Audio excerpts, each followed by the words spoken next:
Amazing. Okay. Hello, welcome to the After Work Adventures, a humble group of regular Joe Schmoes playing D&D. I'm your humble dungeon mistress, Ari, and these are my amazing players.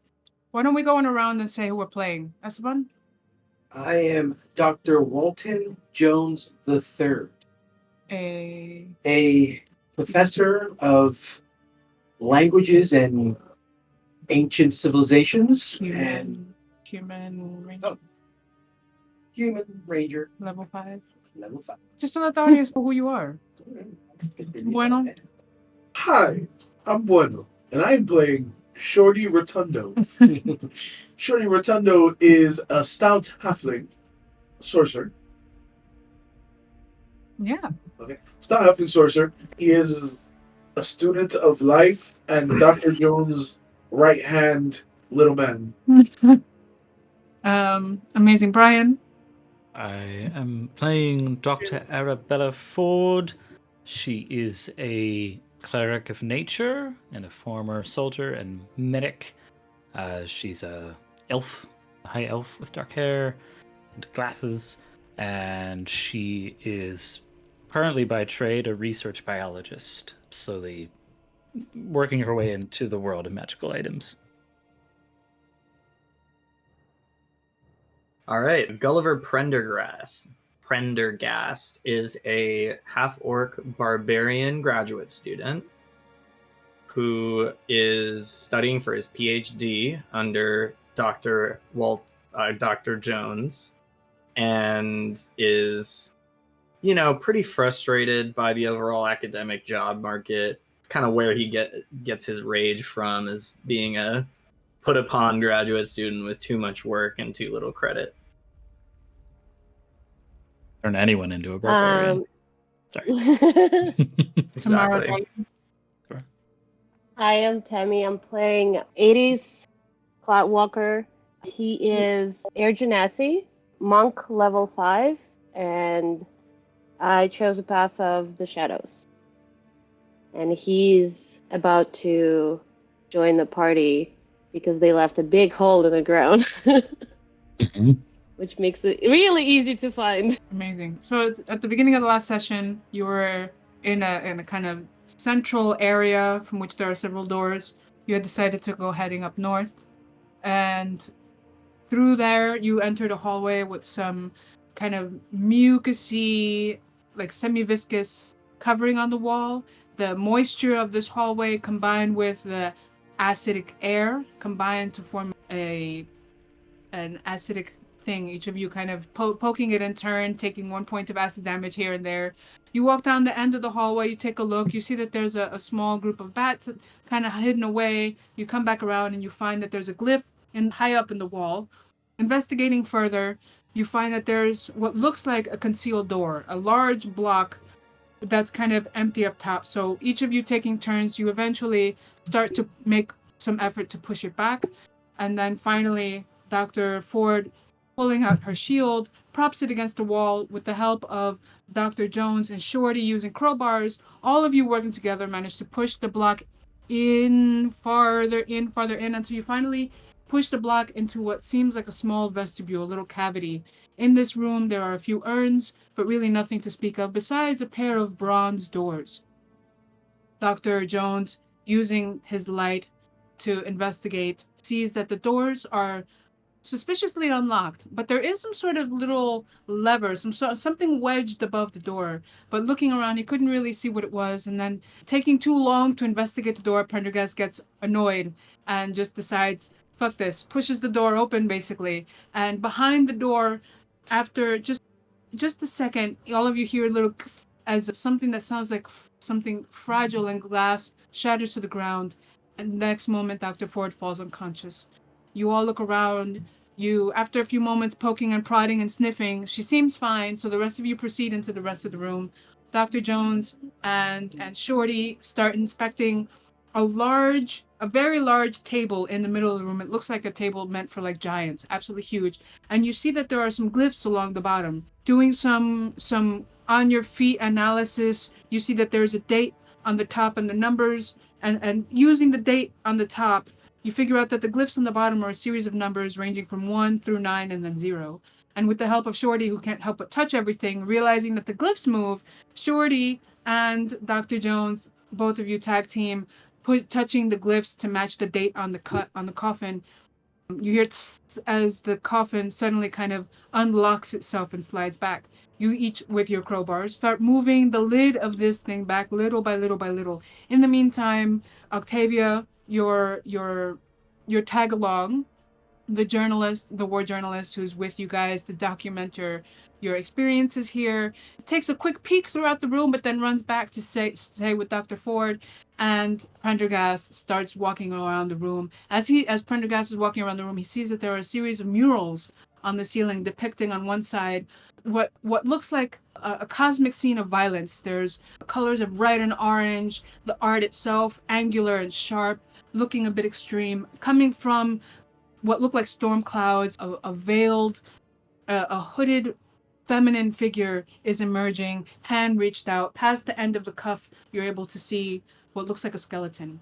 Walking around to the other side of the room, you see what looks like a mirror image of the same mural, but this one bright and beautiful, using tones of blues and greens, a green, almost valley looking scene.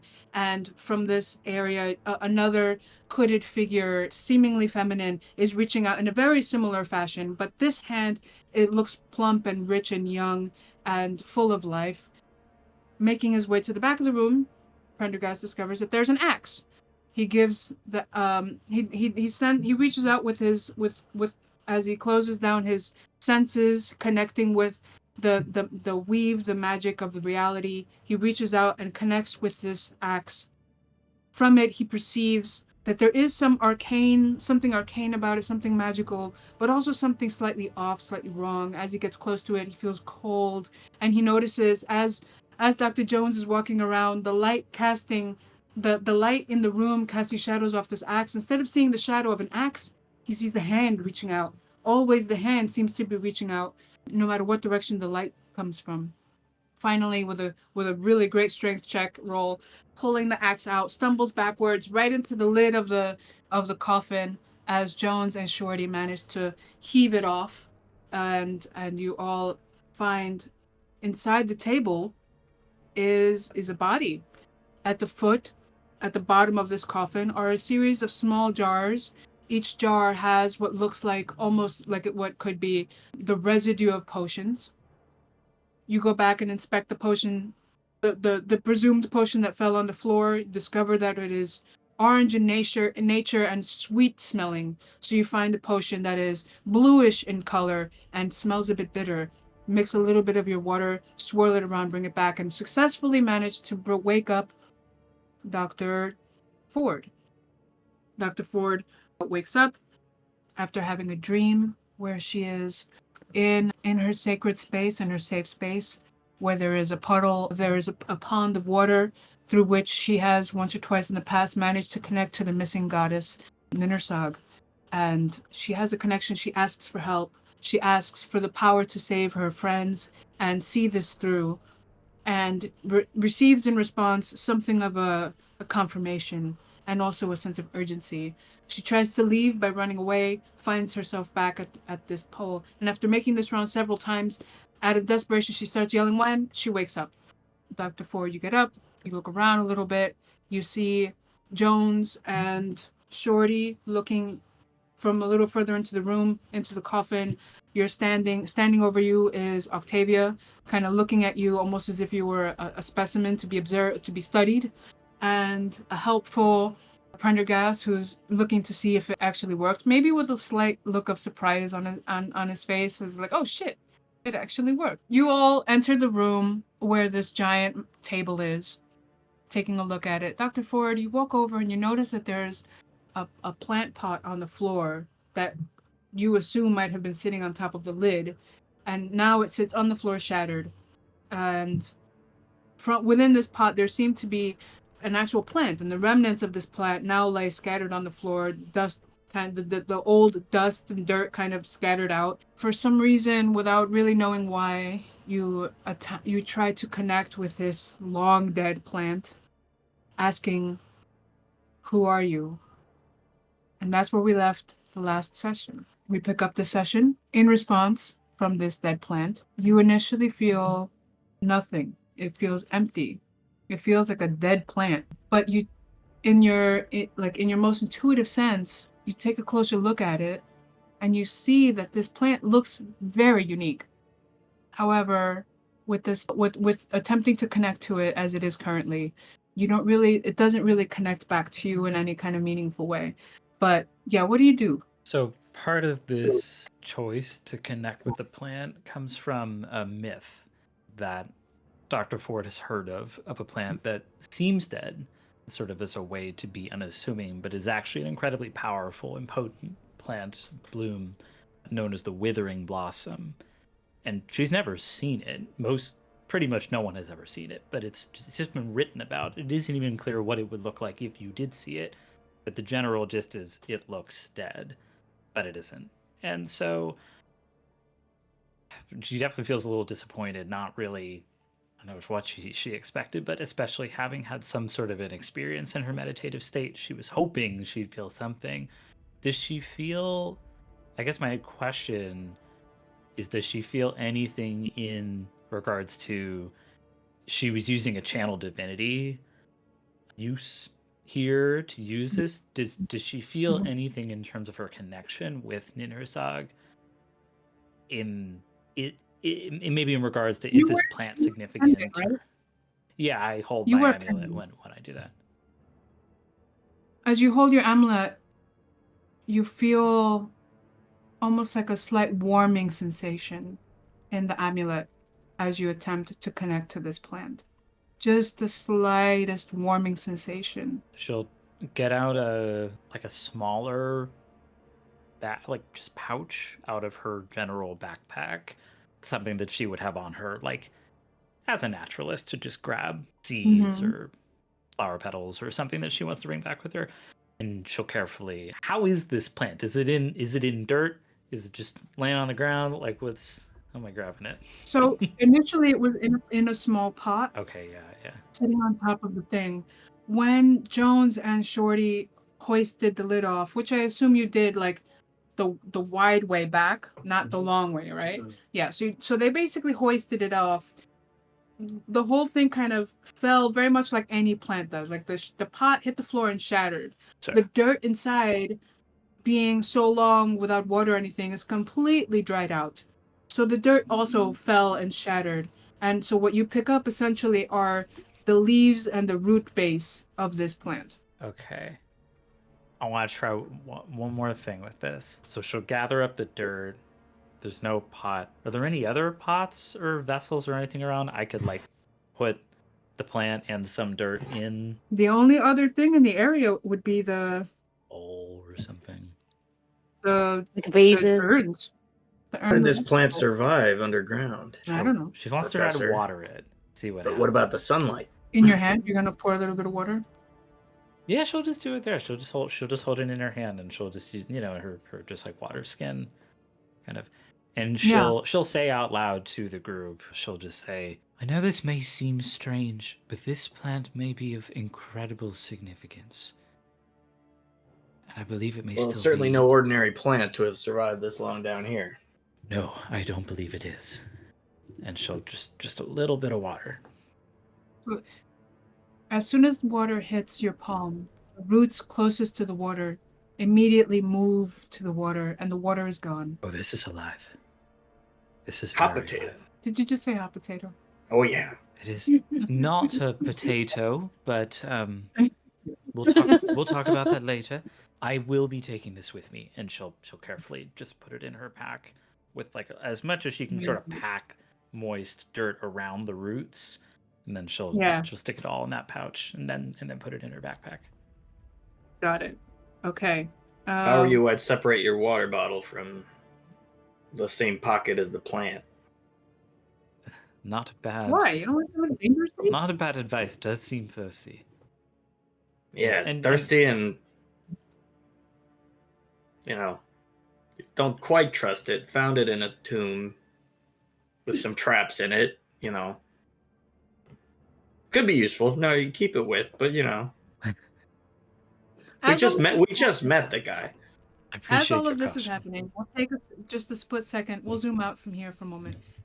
Outside the shrine, approaching the location, is a tall, slender, muscular figure, dirty after walking literally months, right? Because I assume you walked from the previous location to where you are now. Oh, I would like take a rest there. Yeah. Do the thing. Move. You come up to an area where you see, as you're getting closer, you start to hear and feel and sense what feels like some sort of figures running toward you. You hear what sound like snapping twigs. You start running a little faster, and then almost as if one of those scenes, as if without realizing, you kind of run up to the edge of something and you kind of look down ahead of you. You see a large area of the ground has collapsed inward, and you can see little bits of dirt, rocks occasionally falling in as little bits more of the ceiling start falling in. Make me a dexterity check to see how nimbly you manage to get down the rubble into this area. I was rolling all my d20s to see which one is going to be for tonight, and this one rolled 20, so we'll see. Let's see. Another 20. Nice. Like a damn billy Plus- goat, you managed to Good hop, skip, and save. jump. There we go. Yeah, man, you never seen Plus billy goat? 8, so 28. Yep. Like as expected, you managed to hop, skip, and jump your way down, not taking any damage. You land softly on the bottom floor. You arrive in a room where there's kind of like a depression in the middle of the room. Along the walls, you see there are these alcoves, and in each alcove, you see these little short figures, about 6 inches tall. Each figure seems to show the collections, moments of life. You see farmers, herding, things of that nature, people cooking, people harvesting, these little scenes. And ahead of you, you see a door that's open. Do you make for the door anything? How much light is in the room? Am I sensing that I need something extra to see? You're several floors down, and there is no room. There is no light in this room, so the room is very, very dark. You've come at peak daytime, and only just the smallest amount of light is actually making it into the room that you're in. What do you do? Do you just go straight to the door? Do I get a sense of that's the place that I'm supposed to be in? Sally Yeah. told me to. Mhm. Yeah. Then I would say I want to stay hidden, so I'm gonna spend my key points to cast Dark Vision. Okay. As soon as you arrive at the base of this, you realize very quickly that the air is toxic. I hold my breath indefinitely. For now, this is it. I'm just like, shh. Mm-hmm. So what do you Feel do? it. I cast Dark Vision and go to the open door. It seems like. Can I do an investigation check or perception, I guess, to see if there's any tracks of people arrived that it's. Oh yeah. What for would sure. it be? You don't need to roll nothing. There's tracks. Oh, if there's tracks, it's just obvious. yeah. We made a mess. Yeah, ain't nobody. Who's Nobody first? Describe the tracks. It's like a Do soda you want to cup. flavor it? All right, I'm gonna. So while you're investigating the traps, I'll leave you there for just a moment. Shorty and Dr. Jones. Well, you probably saw me roll. Yes. Can you not do that? Can you let me know before you start rolling? Figured get the roll out of it. Okay. What did you roll? What did you get? What did you do? I rolled an Arcana check on the dead body to see if any of the jewelry and shiny things on it have any magic embedded in it. Also, I don't By know the if way, this is important, but everything on my map, like all our icons, just disappeared. I still see what we've explored, like in gray, but that's it. Okay, I'll put you back. I don't know. I'll put you here. Just there we You go. back? I'm back. Sorry that I mentioned that. Okay. I'm sorry about that. There are several items in this that are arcane in nature. I will read you very briefly some of the things that you see. You see a mask on the skull. Beneath the mask are fragments of bone, as though the skull has been crushed. Within the fragments of the jaw is something that looks kind of like a black, shiny substance. Above, coming from upside, above the mask, you see strands of hair still remain on the mask.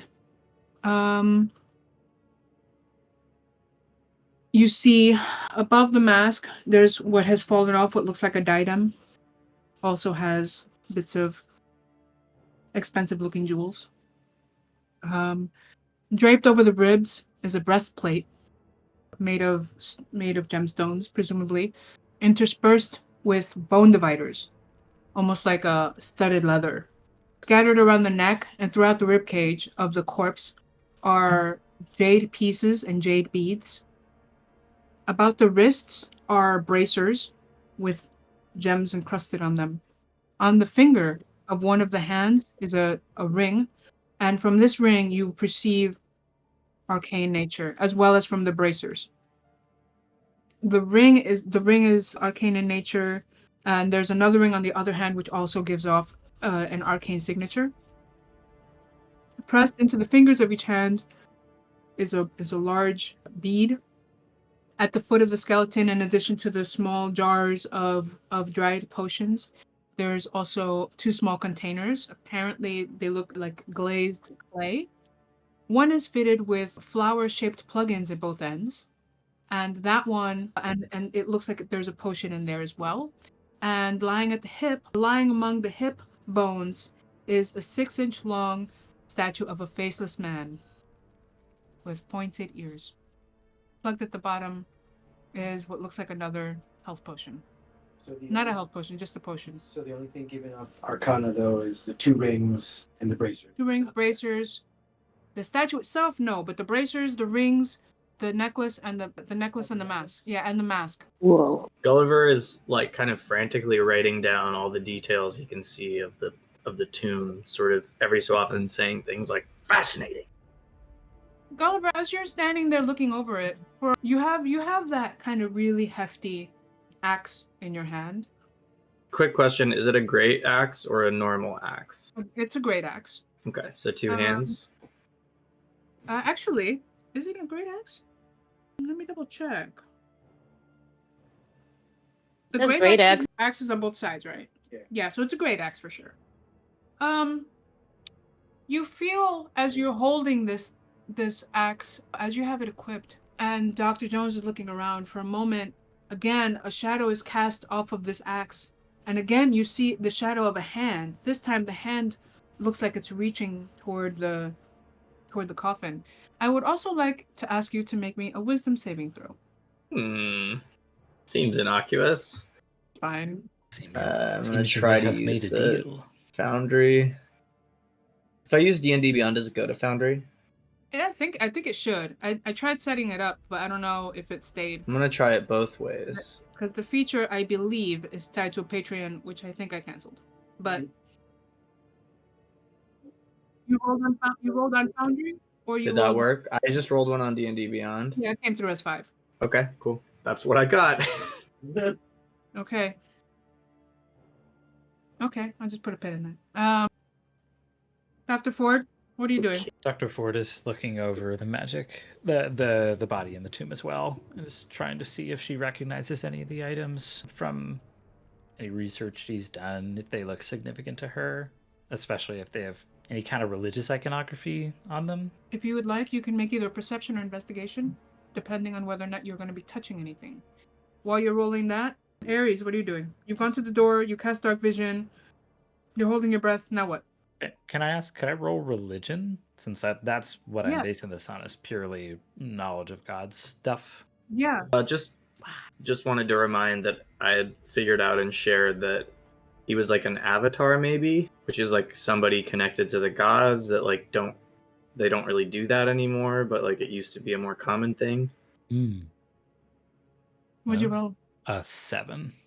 Not great. Based on the religious garb adorning this particular body, you can easily tell that what Gulliver shared with you about this likely being a deity or the avatar or a close worshiper of one of the deities is likely correct, because it's intricately, like every piece of thing on this body is very intricately woven, detailed, carved.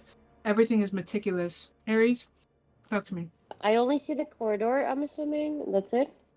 So down this hallway, you also see there are large logs in the middle of the room. Large logs. Yeah. And are they blocking my path? Are they Mostly, like yeah. a wall? Mm-hmm. Mm-hmm. Is there any space that I can kind of like try to hop over? There is some space at the top. It's very, very narrow. Okay, I'm gonna do some monk shit. Do monk shit. Do I'm monk gonna shit. acrobat my way like Okay, go ahead. just Roll into for the it. hole. Roll for it. Be good, be good, be good, be good. God damn it. No. 6. Wait, how do I do it here? How do I live with you? Math is great. Math. 14. 14. On a 14. Explain how you like crab your way up the log. To a monk Well, Monk I'm shit. assuming it's multiple logs, so I'm gonna be looking for like a little spaces that are like sticking out, and I'm gonna Yeah. be kind of like hopping over that. So I'm gonna parkour my way in. There's no real way to jump from anything. The logs are large, so you're basically like slithering your way through.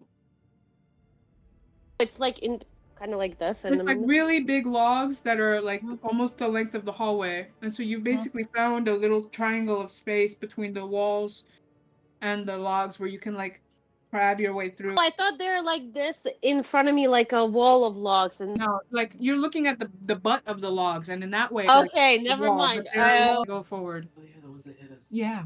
Well, yes, I mean, still, it would be some sort of acrobatic way to kind of like slither my way in, I guess. Mm-hmm. I'm still holding my breath. I'm not breathing at all. You get to the front. You walk through the front through the open doors, I assume. They open. I'm Yeah. gonna peek in just a little bit to see what I'm gonna see. I'm trying to stick to the shadows. What happened? As soon as you walk through, you see little eyes staring at you. Well, large eyes Large eyes. staring at you. Does it look like it sees me? I see you. Who are you? What are you doing here? You're looking at a giant crab, and it is looking at you. I'm not gonna say anything because I'm still holding my breath. I don't want to breathe the poison air. So I'm just gonna like, if I understand that it sees me, I'm kind of like, I'm coming here with peace and just crab. I'm gonna imitate a crab and just gonna like walk sideways around it.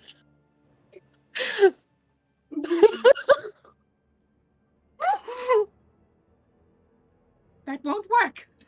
I know you are not a crab.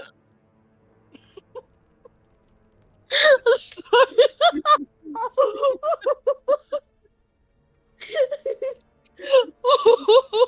I don't know why this came out from.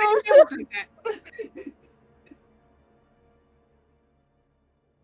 Who are you? What are you doing here? Where are you? I took a long full of air, so I'm assuming I can like say a few words until it's like completely out, and I will have to take a breath. So I'll be like, "I'm Fred." Still like this. You can roll. Yeah, it's just you too. can either roll performance, persuasion. Oh, What are you trying to do here? What is Aeris trying to do? He's just trying not to like explain himself. He's just like because he's a socially awkward person. He's gonna be like, shit. I'm just gonna continue. Like I said what I said. I said what I said, so I'm just gonna go. So if it's persuasion, I guess I'm just trying to convey with the little words as I said. You see, it starts snapping at you menacingly. Walking side to side as it approaches. Too many people in my cave. What are you doing? I have enough friends. My friends went the other way. Are you one of the bad people they told me about? Why are you not saying things?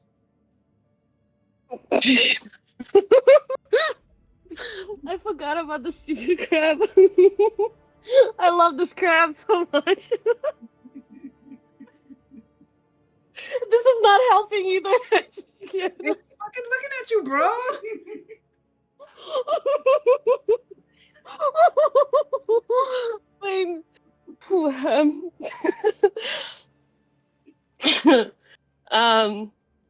I guess I have to give up on the whole like holding my breath. Yeah, I'm gonna say like who are the people that came in? And I'm definitely not a bad person. How do I know that? I'm trying to. I'm trying. I was sent by They told me someone someone who. bad was coming. Are you the bad person? No, I think they're behind me.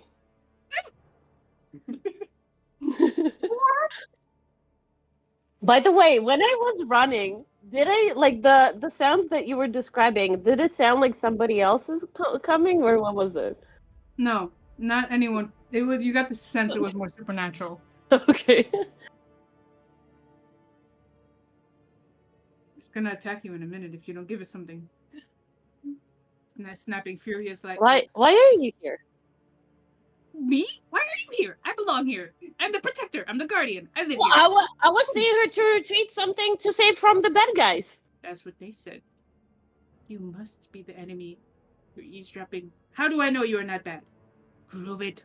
Snap, snap, snap, snap, snap, snap, snap, snap. He's just like, what do I do? I don't know.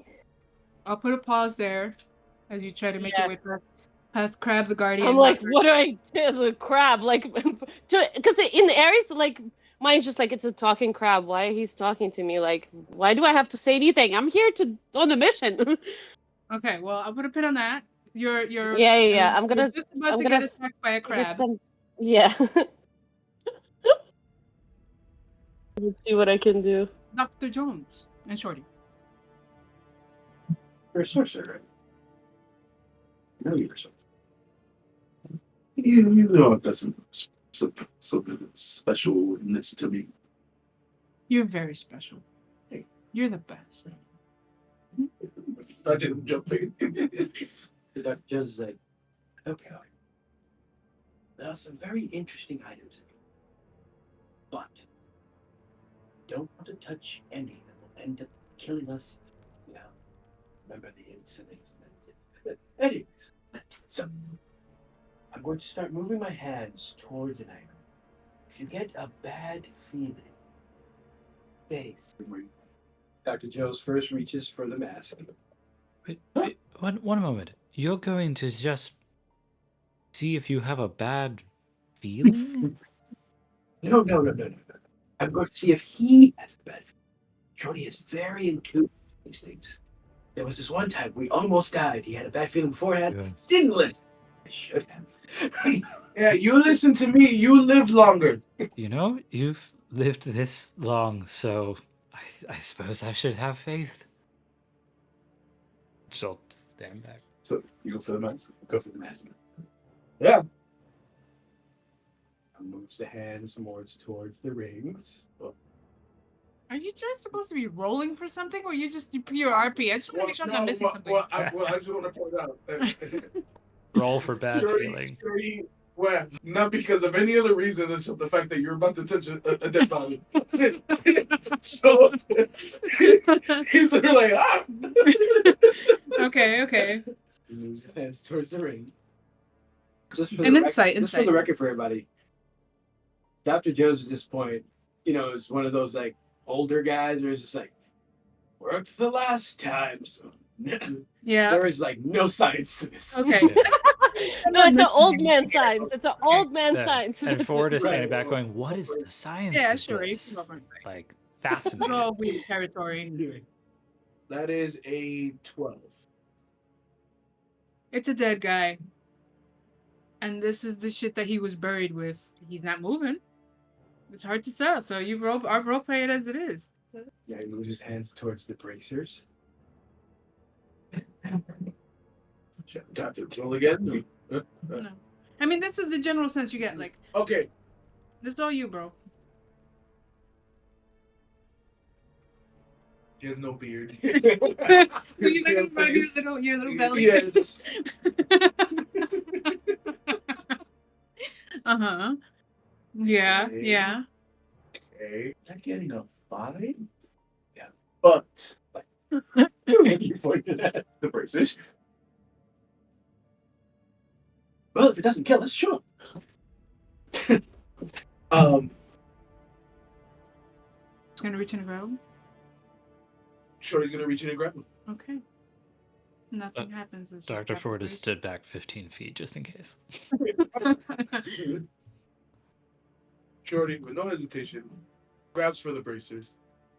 Nothing happens, Nothing happens. right? He looks at them Yeah. Okay. and he puts them on. Okay. It's okay. I go, what? Okay. Now what? Fantastic. Bling, bling, bling. I can bling if I want. I feel like a woman of wonder. Who's Yeah. giving you guff over there? Yeah, Toby's giving me guff. Anyway, Toby. Jones, are you doing anything else? At that point, I assume Shorty is completely distracted playing with the bracers. So Dr. Jones just kind of touches the jade necklace. Okay. Before we continue, I would like, I want everyone to roll me a perception check, please. Perception. This is just in the event that certain things happen. I will be using certain things you guys notice over the next session based off these perception checks. Just so I don't have to break to ask. 11, 19. 19, 13. 13, 7, and 23. Dr. Ford? 23 and 19. Got it. 23, 19. Got it. Okay. What do you do then? So you touch the necklace. I don't know. Thing is zoomed in. Creepy, creepy. While you're fixing your map, Aeris. Okay, so I kind of like hold up. I go to my backpack. I was struggling, but he pulls out a piece of paper and basically origami's a little crab. It's like, bad people don't make these. You can roll persuasion on friendliness if you want. Roll with advantage. You made a Solid little tactic. crab paper. A great tactic. Okay, I rolled 3 and 13. 13 plus. My persuasion is -1. So 12. I think that's fine. It was probably a crappy crowd. Between the dancing and now the paper, you've crabbed it a little bit. Ariana was gonna make you kill the crab. I know, I didn't wanna kill it because I absolutely could. You see its eyes kind of come down into your hand, and it looks at it. And then I put it right in between the eyes. So it's a crab on the crab. Yeah, the crab's eyes do this. They're just looking at each other. Okay. I'm trying to help. I believe you. Or wait, is it a crayfish? It's a giant crayfish? Crayfish, crab. It's one of Kind these of the guys. same thing. Pretty close. They walk side to side. Crustacean. A bob. No, we all have Under to the make sea. a crab. Yeah, so you may proceed. It tells you that her friends went this way. If you look at the map, I'm pointing where her friends went. Thank you. Oh yeah, no, her friends went this way. And just to make it even more happier, I'm gonna actually walk into a room like that. I'll walk out of there like a crab. Excellent. Like this. So I'm actually gonna do a little dance. I'm not gonna say anything. I'm just gonna do a little dance, nod, So and walk away. I will also say there's like mud on the floor. So if you didn't do too much dancing, I'm gonna ask you to make a dex saving throw to avoid slipping in the mud. Easy, I'll make it. Fuck it. Let's go. Okay, Dr. Ford, what are you doing as you're watching Dr. Oh Jones? no, I rolled a 2. You slip and fall. You slip and fall. Oh. Dr. Ford was going to start looking around the perimeter of this room, but does she hear a splash of mud from the other room? Yeah, I think so. Depending on how close to the door you are, you would hear the crab talking. So she'll, overhearing voices and sounds, she is going to say to the rest of you, there's someone else here. Stand at your guard. And she'll head to the door with her crossbow out. You can go ahead and While Dr. Ford does that, I'm like, well, might as well, and I'm just gonna cover my face to like make myself like even more like as an environment. Oh, I didn't mean to close it. All right. Who picked up the vials before? I can't. Who picked up the vials? Which vials? The first two. What do you mean? One of them fell. One of them. I see. I think it was Gulliver. Yeah, I think so. Hearing that there were sounds being heard, Dr. Jones is like, "Bring me the poison vial, quickly." Hold on, and as I do this, The crab is now toward the center of the room, and looks down and sees you approaching, Dr. Ford. Right? I don't want to move your token or anything, but you're walking down the hall, right? You've equipped your. She's got a crossbow out. She's not walking down the hall yet. She was just looking down toward the room with the mud to kind of hear it. Because I mean, if there's a group of people, she doesn't want to single-handedly confront them. So she's just From your trying to. perspective, you don't see anything. Okay. Then she'll start to approach then, and she's going to cast guidance on herself in case she needs it. She'll grab her jewel, and she's holding out a crossbow. She's walking down. The crab sees you walking down. Friend, there's a friend. There's another friend. There's another friend. It's there. Oh, you know this Directly at- crab. Hi. So I'll take a look, and I see a mud-covered person. Yeah, I'm cleaning my sword, Who are you with? putting it away. She does an Who are bad you? impersonation of me. I walk like I'll work on it. I promise. Sensing the positive vibe, she'll put her crossbow away. Say, I take it you're not an intruder. I suppose we're all intruders here. Well, yeah, I assume you guys left that hole in the ceiling. We didn't make it, but we did fall through it. Ah, hole. Bit of a What's in yeah. the tunnel? Did you get to the tunnel? What's in the tunnel? We did, but I want to know, what is your purpose here, sir? well, I'm trying to get something here away from. What are these guys' name? Ariana, help! Dreadvale. Yeah. Bloodvale from the cult. Well, yeah, they Right. killed someone dear to me. Or Cabal. and- Cabal, that's what we call them. Cabal? The Cabal. The Bloodvale kebabs. Cabal. Yeah. No, Yeah. the Dreadvale kebabs. I hope. Yeah, they will become kebabs. Hopefully. We'll work on it. That's a good answer. We just like them too, and it seems there's urgency. I'm here with a party of nerds. Come join me. and she'll say over her shoulder, Guilty as You're- charged. I'm one Hearing that too. one- That's the opening clip right there. That's so good. Would you- As I'm organizing my math dice into clusters of like kind. No, and I'm like sitting here, That's like my dice are asymmetrical. arranging them by color. How you set them down determines the whole vibe of the session, yeah. But she'll say over her shoulder, I'm 1-2, to be clear. And she'll just confidently walk right back into the room where we all are. Just feeling Oh, this like- sense of And I comfort. like that Aeris is just a little bit socially awkward. He was about to say something, and then you walked away. Just like, okay. Just walked right behind. Dr. Ford and Shorty, what are you guys doing in the meantime? Well, Yes. Yeah, Dr. Jones, sorry. Well, I had asked Gulliver for the Right, poison vial. right. Did you hand it to me? I don't think he. No, he's not. Is that a Bruh, yes? bruh. Are you listening to music? Gulliver! No, I'm not.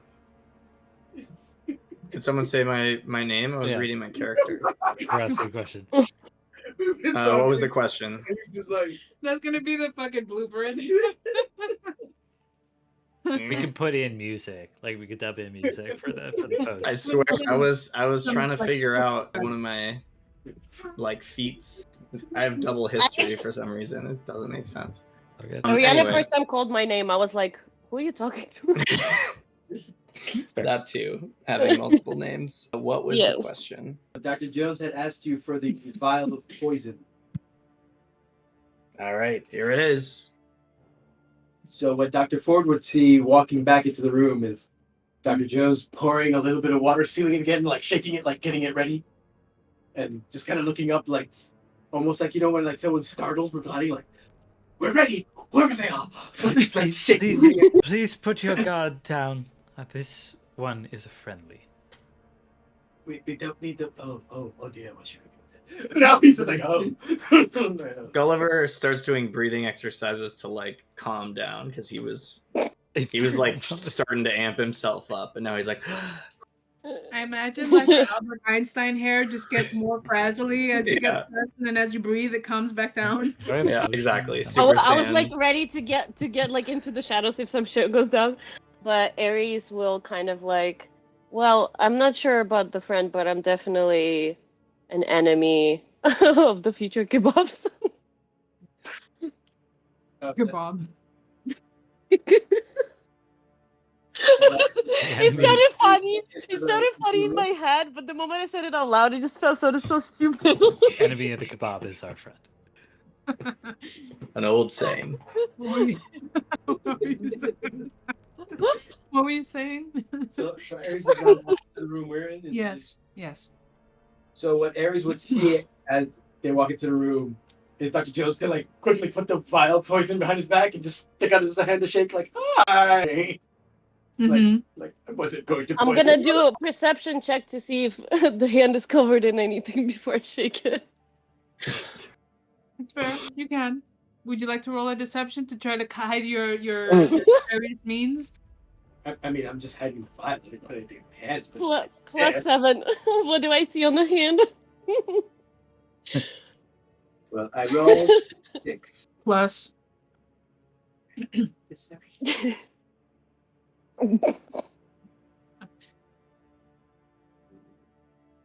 What's happening here? They're in alphabetical order, my man. 0. Yeah, so 6. Okay.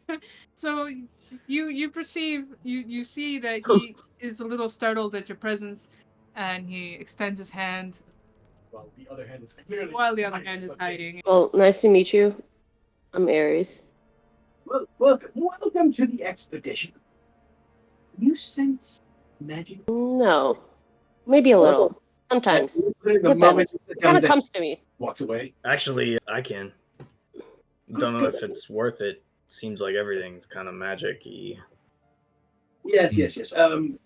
I need you to look at these. Don't worry, Shorty. We're just double checking.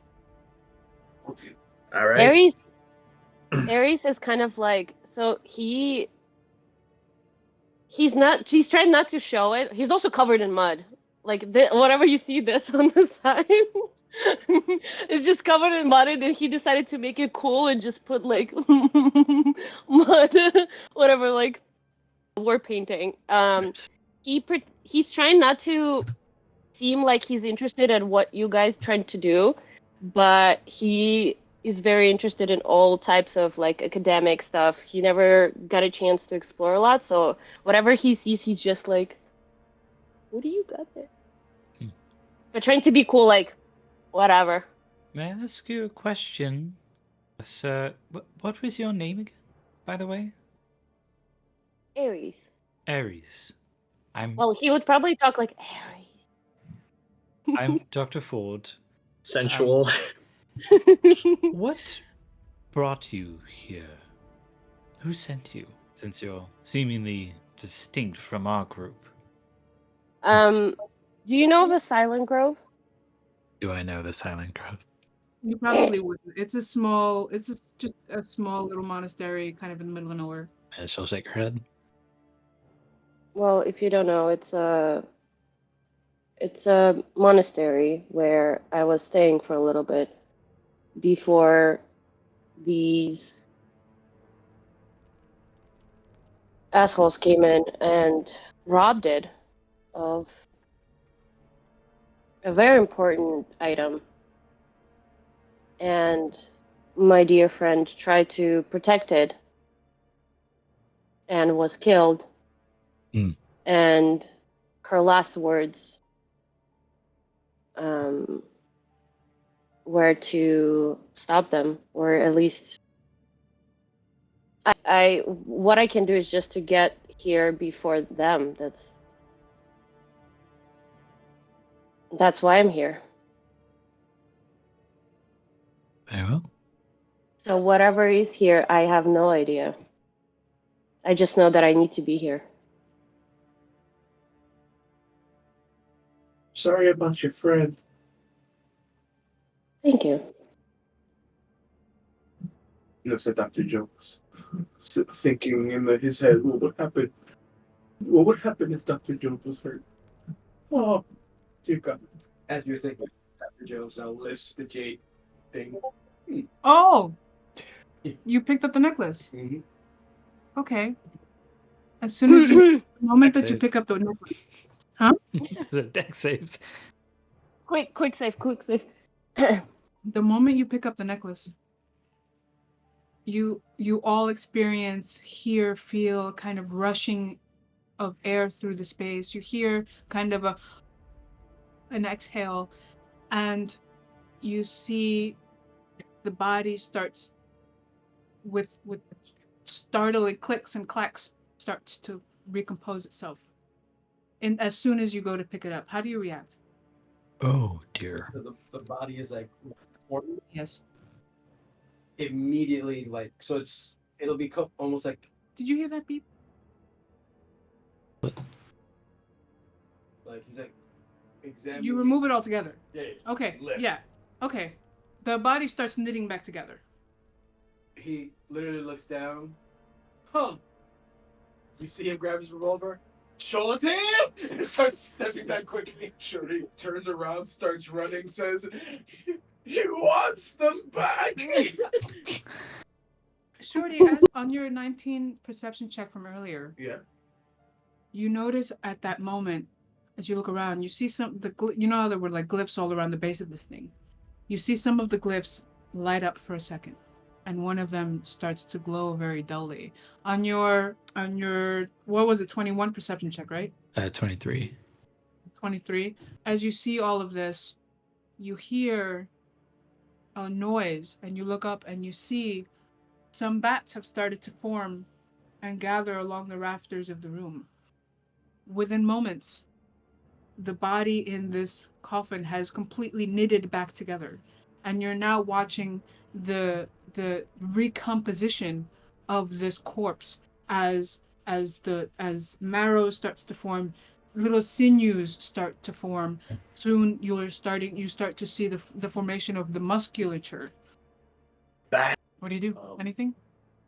So it's literally like, so it looks like it's coming back to life, not zombified. Yes. Seems like, Like, you know the scene at the Yes. end of Indiana Jones when he when backwards. backwards in reverse. So Yeah. he's coming back together. He's unmelting. Unmelting, yes. For the Time is technical term. reversing. Those random balloons. What just happened? You just, I don't know. Those just Balloons. balloons randomly. balloons just appeared behind you. Dr. Ford's just standing back and watching, wondering, not immediately assuming this is bad, because this could be a way we're receiving a message. This could be any number of things. So she doesn't have like a weapon raised or anything. She's kind of just observing and seeing what's going on. Well, Dr. Jones, seeing that he's knitting itself back together, because had it just been zombie, he would have been already firing. Seeing that it's knitting, you see him, even though he has his pistol, he holds it back, almost kind of like to observe what's happening now.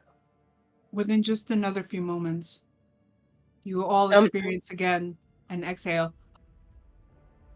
And suddenly the body that was once nothing but ash sits up. Still without eyes, the soft tissues having not formed yet. You see the bones kind of solidifying, musculature. Think like Hellraiser, every time, that kind of situation. You see his hair is starting to grow out, thick, luscious, pale white hair. Even his clothing seems to be rendering itself anew. At the same time, that flesh is starting to form in his body. The stitches of the fine fabrics are replenishing themselves. The luster that was lost, dust shining once again. And within just another few moments, you see before you, still not entirely whole, most of a complete human man is sitting there. He cricks his neck, rolls his shoulders, and then within the blink of an eye, he's standing just next to the table. He fixes his collar, fixes his cuffs, dusts himself off, as if you don't exist. He looks at his naked arms, and his eyes flick to you, and the braces you're wearing. And then he looks at you, with the necklace in his hand. At that point, not sure how many languages everyone else speaks, but Dr. Jones will say, "We seek answers." But he repeats it first in Common, then in Elvish, then in Celestial, then in Primordial. So at first you hear, but the rest of you who don't speak those other languages probably hear some weird sounding shit coming out of my mouth. Because he doesn't know what language this being speaks. I'm thinking about some mechanical things. In Elvish, but in an Elvish that is the little intonations, the little words, even the accent with which he speaks, all give how old his Elvish is. He speaks to you in Elvish, and he goes, "You dare to ask answers of me? You have stolen the things that I was buried with, and you demand answers from me?" And you all hear, you can't, like, those of you who don't speak Elvish don't understand what he's saying. But what you can hear is a deep kind of voice that just, like, drips with contempt and self-import. The language itself sounding a little breathy, a little long on the S's. Something like that. Hearing, like, making out the word demand, just like, you see him do that kind of cowboy thing, put the revolver away. It's like, "We demand nothing, and we seek to protect." And then you can see him, he's like, kind of positioning, like giving the necklace back and kind of looking at Shorty like,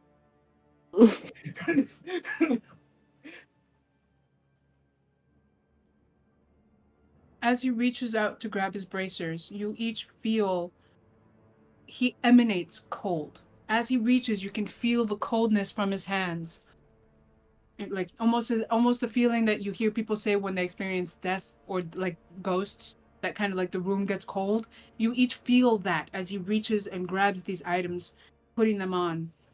And then he looks at Oliver. He goes, "I will have my axe."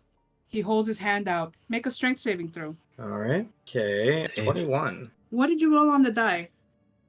I rolled a 15. I'm sorry. Let me look.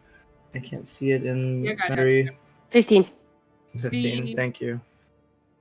You try to hold on, even with a grip very, very tight, your feet firmly planted.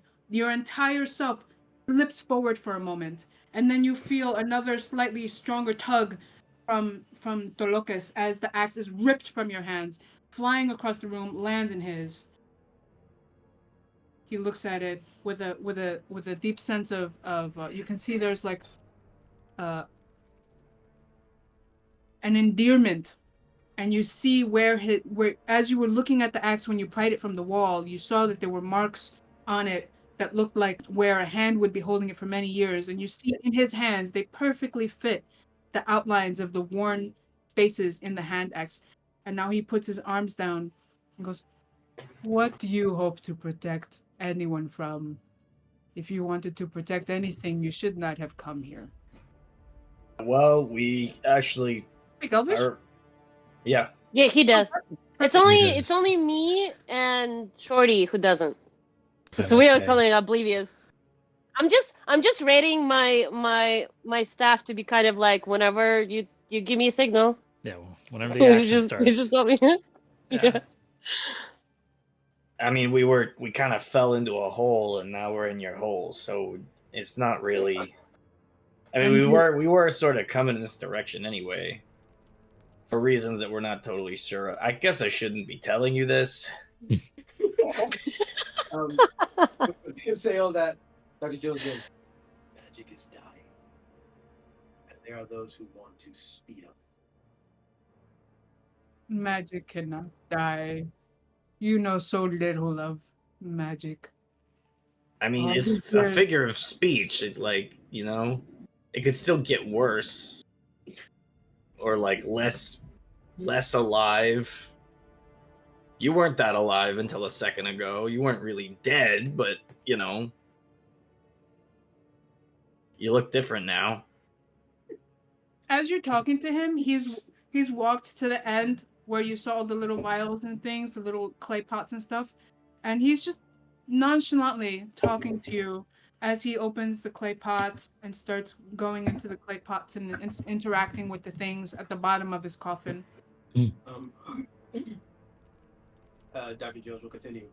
Can you sense the outside world? I am part of the outside world. Now that I am awake, Then you can sense the destruction of magical items, of magical people. he thinks on this for a moment, and he looks at you, and he goes, "Do you think that you are smart?"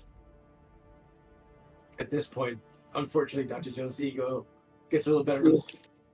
Oh, yes. Thank you. Completely. He takes a moment. He looks at all of you, and he goes, "It is a shame that I have to come back to this. I would have hoped, after my long rest, things would have gotten better, but I see they have not. I will tell you before I take your life that magic cannot be destroyed. It merely changes form. Items that contain magic..." As soon as he says that part, I'm going. Okay. Yeah? As soon as he says, before I take your life, Yeah? I immediately, like, sort of get into a rage mode, and there's going to be a wild magic surge. Fuck yeah. All right, so we'll just put a pin in it right now. We're all going to roll for initiative in a second. We'll take a 5 to get drinks, use the bathroom, do whatever. Yes, please. Yeah. So we're going to... Of course, I swing first and go last. Yep. So as far as surprise rounds go, I'm going to say that, like, he was expecting, like... Some kind of reaction to that statement. Well, to a degree, yes. Like, it's not Yo, I'm like... gonna say some shit and they're gonna do some shit. Yeah. Makes sense. Last week, you did this exact same thing to a different party that was down there and did the whole, he said the line, he spread the... Yeah. At this point, it's just, Tuesday. Mm-hmm. For me, it was Tuesday. So Tloques goes first. Lovely. How is he looking? Was there more flash now? Is there eyeballs? Just empty Yeah, sockets? he's fully corporealized now. And the Oh, time he's- that he basically, you get the sense now that he might have just been buying a little bit of time, just chatting to buy some time while he fully reformed. And he is fully or like almost fully? No, he's fully reformed at this point. You can see Okey beautiful doke. hair, pointy ears, angular features. He's tall, athletic build, and beautiful robes of royal purples, whatever. Is he an elf? Mm-hmm. Okay. Elvish Or- looking. Elvish looking, or maybe a half elf or something, but Mm-hmm. Yeah, no. it's Um, elvish. As soon as you had his axe, so Yes. he already has a pin on you. He's already watching you very closely. He saw your resistance toward giving it back. So, any like aggressive action you would have taken toward him would not have caught him by surprise. He was already wary of you. So, he sees you start to charge at him. He makes what sounds to your ears of like a high-pitched whistle, and with that all of you in the room see what has now become 2 large clusters of bats descend from the rafters. And one of these. Oh, come on. Sorry, my fucking initiative tracker's getting in the way. I can't click this button. There it goes. I think, right? You can now see the bats, right? Mm-hmm. Yes. One swarm of bats is going to immediately come down and engage. So the other swarm of bats is going to initially move to swarm around Aeris. You see him immediately take a few steps back. He scuttles up the wall behind him, flies across the table, landing. Make a strength saving check for me, please. Strength? Yeah. Saving throw? Wait, that elf is flying? 10. I think this dude's a I guess. Lands on top of you, pushing you 5 feet back. He lands on top of you, and you see he immediately takes out something that looks like a giant syringe and plunges it into your chest and starts pulling back on it. Back on it? He's withdrawing blood from you at the moment. You take 4 points of blood-sucking damage. No. Next up in initiative order are my bats. The bats start swarming around you, making it hard to see anything. They're just basically flying at you, snapping at you, attempting to bite you. And the bats are going to try to bite you 2 lovely, wonderful people, Dr. Ford, Aeris. Swarm. Oh yeah, they're next to them. So we're gonna roll 2 to hit. We're just watching. They both miss. Neither one of the bites happen, but they are obscuring your vision as they're literally swarming around you. That's their go. Now we have Dr. Ford, followed by Dr. Watson. Dr. Ford, you're currently surrounded by bats. What are you gonna do? That's a very good question. Surrounded by bats. I'm gonna put the bats on your tokens. They're basically swarming, snapping at you. All you can hear is the gush of wind. You hear the sound of Alright. like She's flapping. She's crazy. Like, we too busy doing this. She's a crazy idea. She's gonna yell to everybody, everyone, back against the tomb.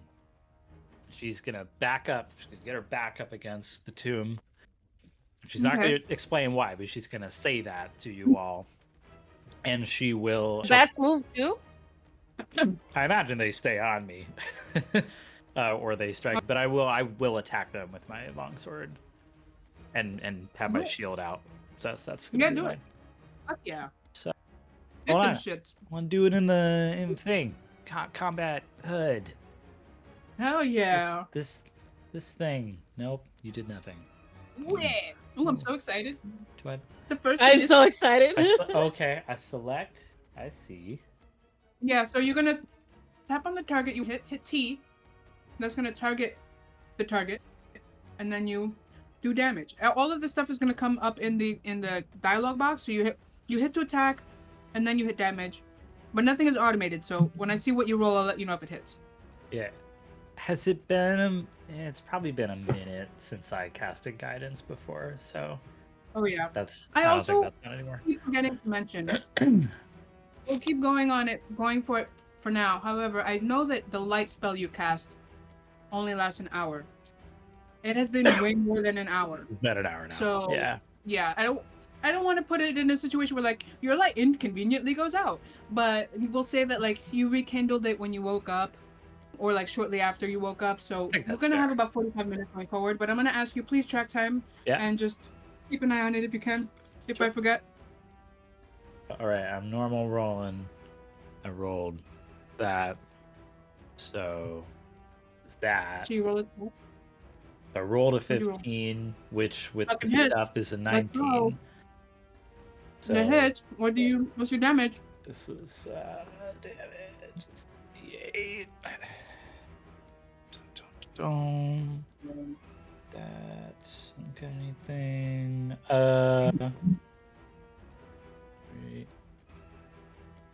was 4 points of slashing damage on the bat. Hell yeah. Hey, 4 points. You take out a couple of bats. And she also says as Yeah. she kills bats, sorry. Because she really doesn't like killing animals. It's not her favorite. Go to sleep. Go Next to sleep. one Go is to sleep. Go to sleep. So you move, Oh, wait. you attack. Do you have any bonus actions? That I'm going to use at this point. Yeah. I'm Okay. good. I'm good. Dr. Ford, followed by Shorty. So get your shit ready. Dr. Jones next? Dr. Jones. Yes, Oh. Dr. Jones next, followed by Shorty, followed by Aeris. The bats have the same initiative as the elf. What? No, they're just up under him. Hmm. So, Summons, or perhaps? Mm-hmm. Dr. Yeah. Jones hearing I just Dr. didn't Ford's, see them. So. message, he just kind of goes, in a moment, seeing that the undead creature is now right in his face, but on top of Shorty. He just puts his pistol right against the side of its head, and he's like, "You shouldn't have done that." In a more serious sounding voice that you've heard him at all times. So we'll start off with my bonus action Hell yeah. of planar warrior. Yes. And what you see is suddenly light Ooh. starts pouring through the pistol he's holding. First, let's take a see if it hits. So that's 15 plus 9, so 24. That hits. So first I'll roll for the regular damage, which will be 9 plus 4. And then for the planar warrior damage, which is only 2. So 15 points of damage on my first attack. 15? Yep. Okay. As you say this, almost as in reaction, the moment your bullet looses, several bats swing down from the rafters, taking that damage, dying on the floor. None of that damage actually managing to hit him. But you've used his reaction, so now what's your next attack? At that point, he's still staring at him. He's like, "Mute," and he fires again. Yes, do it! Wait, what did he say? Cute. Newt? Cute. Cute. Oh. So 13 plus 9, so 22. Okay.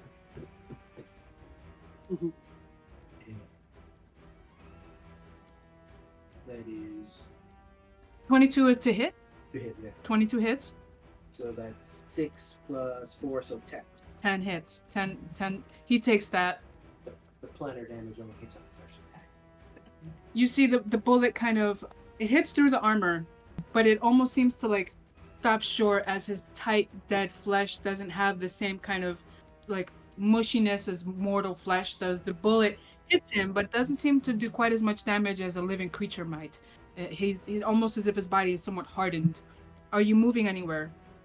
Oh no, he's staying right there. Okay. He's pinned down. He's not. Yeah, okay. And you did your bonus. Okay, Shorty, walk to me. What are you doing? You've got this guy. He's got you pinned. You can't move your legs. You can move one arm while he has this syringe plunged in you, and he's rapidly extracting blood from your body.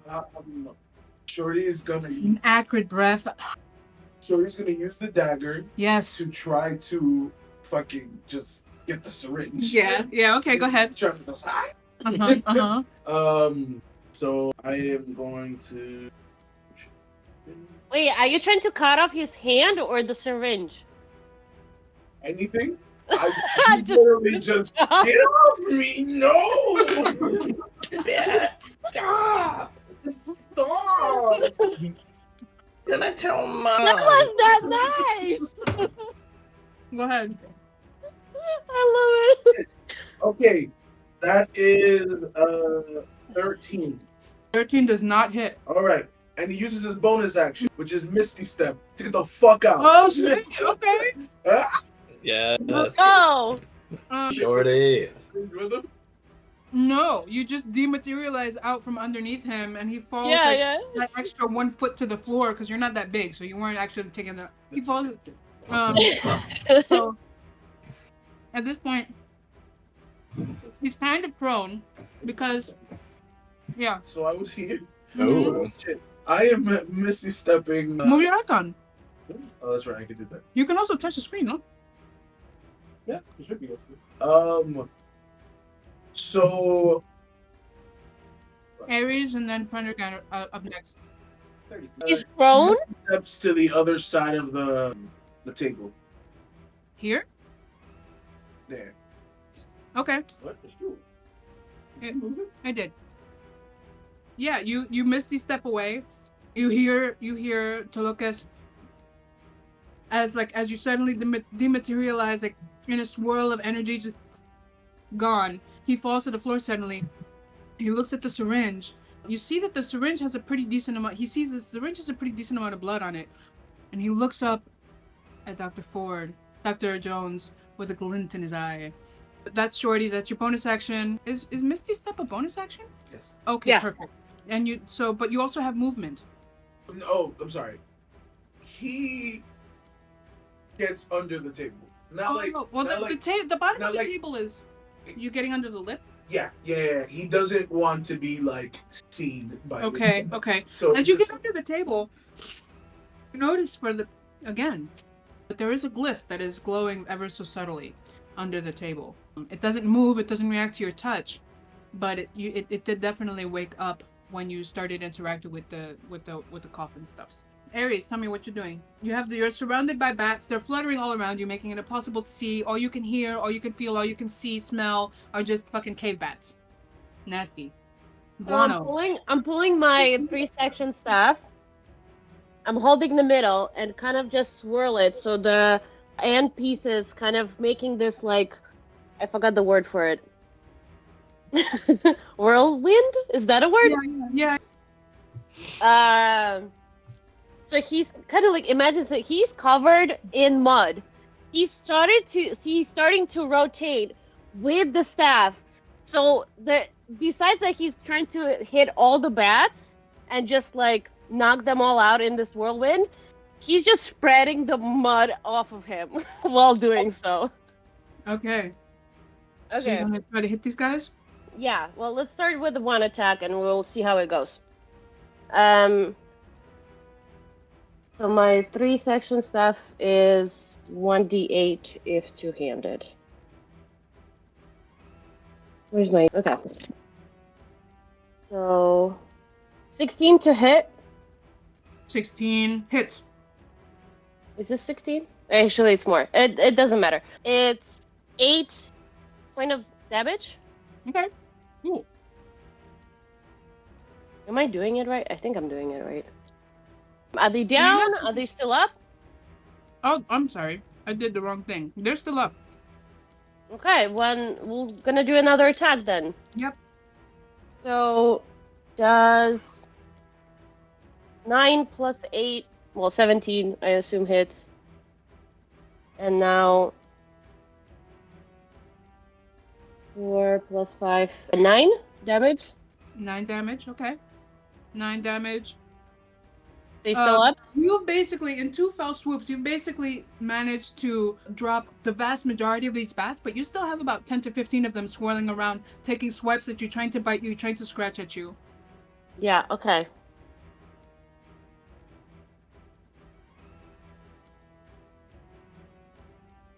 Does it feel like majority is out? Yes. Yeah. We're gonna just do a bonus action, another attack. So, Are you Oh, using that's- hit points for this or something else? no, just my bonus action, unarmed strike. So basically, if I was holding the staff, so the 2 attacks were with the staff, and then the other one was kind of like with a kind of like kick. Okay. Yeah. Crossed. Go for it. Do that. So, does 12 hit? 12 does not. Nope. Yeah, 12 just hits. Just Just hits. hits, and it's unarmed is D6. Where's my D6? 8 damage. So I'm just like whirling, hitting, just like get off me. You managed to get rid of them. That's a nice kick. Sick. The last 1 or 2 remaining fly up to the rafters. They leave. So I'm free of them? You are free Can I of move? them. I can move. Yes. And then I'm gonna get to this guy. Okay. I want to pin him if possible. Basically, I'm just trying to be in his face. Like I'm pulling back that staff and kind of like, well, get ready, motherfucker. I don't know what you said, but you triggered stuff, so Okay. yeah. That ends your turn, right? Yes, Gulliver, that's all of it. talk to me. Okay, so how high up is the table or tomb or whatever? It's about 5 feet tall, 5 feet high. Okay, but it's open, right? So there's a pit in the center. Okay. I wanted to try to get my back up against it, but I don't think I can do that and attack. So Well, what tell me I'm what you're doing. Talk to me about your thoughts. So what I was interested in doing is kind of clambering on top of the tomb and then jumping with my axe to hit him as hard as I can while he's up on the ground. Kind of pile driver, professional wrestler style. Mm-hmm. Finished. I mean, I don't think that's gonna finish him. No, I don't think so either, but From the top be row. fun. Hell Yeah. Make an athletics check for me to see how far you're able to. You don't have any kind of jump features, right? Like you're halfway jumping or anything. No. I mean, so if I would have to take a bonus action, I would not want to do that though. No. I mean, Just do a okay. climbing. I would say that climbing and then jumping across that would be your movement. To like Okay, basically cool. climb up on top, balance yourself, and then do that leap forward. That would be basically your movement. The casket almost counting as like difficult terrain because you're like trying to climb over it and jump over and then clear. Natural 20 athletics. Fuck yeah! So you do it. You manage to do it. Now Sick. he's prone, so you have advantage on the attack rolls. And I'm trying to land like here. Okay, go for it. So all right, attack roll. So well, before I attack, I'm gonna do my rage, which is a bonus action, and it causes wild magic surge, which I'm not sure which version of that you want to use. What I will say is this. As you climb up and jump over, make... I guess I would need to do rage while I was on top and then do the jump attack that way. Okay, go for it. Go ahead. Okay, so I would do rage there. I'd be like, just say something like, fuck you! And then... Elvish? jump in Elvish, yep. He's got to understand. May your it. bow snap! And then I jump across and do the attack. But first I would need to do the wild magic surge. Which I guess I'll just do like, there's like a D8 version. I'm not sure if one is like official. You can Okay. figure it out later. Just do something. Okay. So we're doing a D8. Bullshit. I got a 4. What happens is magic infuses one weapon of the choice that I'm holding. It's my great axe. The damage type changes to force, and it gains the light and thrown properties. And also, if I throw it, it returns back to my hand. That's Nice. cool. Wait, you got the great axe back? Well, so that was his axe that I had like found from the wall. So I'm using my like personal. I was like, do you remember that he took you the great axe? No, very, very astute. Yeah, I did Sorry. take a different axe this time. No, you're good. So I'm like that kid with like, teacher, but what about the homework? Sorry. Someone at work today, speaking of after-work adventurers, made that exact analogy when they like brought up something at the end of a meeting. Like, no, it's funny. So okay, I just basically change it to force, and I can like throw it with a range of 20, long range of 60. Okay. So attack with the axe. We're just gonna do a call, and it's with advantage. The first roll is 14 on the first attack. 14 does not hit. Okay, we'll try again. Oh, second roll is 7 on the first attack. I assume that does not hit. I'm then gonna do my second attack. Mhm. Yeah. You gotta get real dice. Digital ones ain't working. Yeah, they're fucking with me. 17. 17 does hit. Okay. I haven't used my mini dice, so I'm gonna give this Oh guy my a chance god. to. 4 damage with the great axe. Alright, one last. Alright, so. Okay, that's it, I think. I love this so much. 4 damage. So I'm really showboating here and not much effect. Like you started this shit and then you don't you Yeah. don't deliver. What the No. fuck? Just to add a little bit, when you flipped over and said "fuck you" in Elvish, if anyone was watching, Dr. Jones was looking pretty proud because he's like, his Elvish has improved wonderfully. I love that. So basically, Harry's making note like I need to learn Elvish. basically on the floor, and he's looking at the syringe as everything is happening around him. He's aware that a cluster of his bats have died.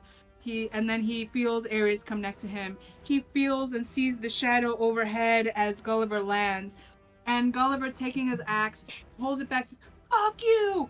Wham! Wham! Just absolutely like laying in the armor on his back, taking those heavy indents, but it not actually taking any damage. At the last moment, Oliver pulls back as Tloques looks up, catches the axe in his hand. That 4 points of damage, the axe wedging itself into his palm. As he pushes the axe back up during his turn, he stands up. Make a dexterity saving throw for me, Gulliver. Yep. You're in danger. That is a natural 1. Oh my god. On a natural 1, you see he is looking at you, but there is no, like, the light around the area does not reflect in his eyes. His eyes are endless black pools of nothingness, and they look into you. From behind, you feel shadows from the room start to grab at you, starting to pull you back, the shadows pulling you toward the wall. Tloques then kind of almost flying at you. He is going to try to plunge. You both get, Aeris and Dr. Jones get opportunity attacks if you want them. I I should have, want attack. Sorry. +2 melee damage because I was in rage when I hit him. So it's 6 instead of 4. Sorry. Great. Love that. Yeah. Keep going. Sorry. Yeah. We get opportunity attacks? Yeah, because he moved away from you. He Oh, kind of flew away Oh from you. yeah. that staff is going into action. Let's go. So he's going to 17 to hit. 17 hits. And it's gonna be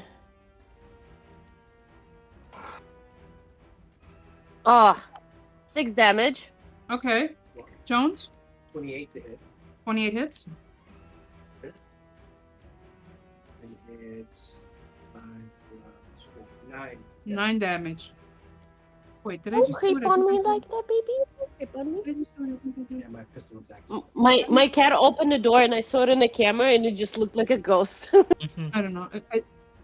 I mean, cats are ghosts. I know, they're amazing. They're ethereal. What are dogs then? Just dogs. No, cats So, belong you- to a you- different. So you see, both of you are watching as what look like the shadows behind Gulliver come alive. You see them come out, grab Gulliver by the arms and legs, pulling him back. Just as quickly as he's getting pulled back, Tloques kind of almost flies with that same rapid movement you saw him use to get out of his casket. He flies back, each of you taking your opportunity attacks. How do you quickly take your slashes at him? Well, I can go first. So basically, I, as I said before, I was with my staff, like swirling and just being in his face is like, yo, get ready to be, like, kicked in the butt kind of situation. So yeah, I kind of like, I decided to switch and take it by the end of it. So I guess like I would kind of like while he's leaving, because my staff, I can hold it by the very end and kind of like almost whip it, since Whip it's a it real 3/6. good. So that would be I love that. Seeing or from what I understand, he moves stupid fast. Really quickly, yeah. You know, Dr. Jones will actually do a football turn. Okay. He's not going to shoot at him. He's going to shoot where he expects him to be. Oh, Oh, yes, he's going to yes, lead the yes, pass. I love that. As he Oh, appears. big That's some time. wanted shit right there. Hell yeah. Nice. Yes. Gulliver, you hit the wall with a level of force that knocks the wind out of you.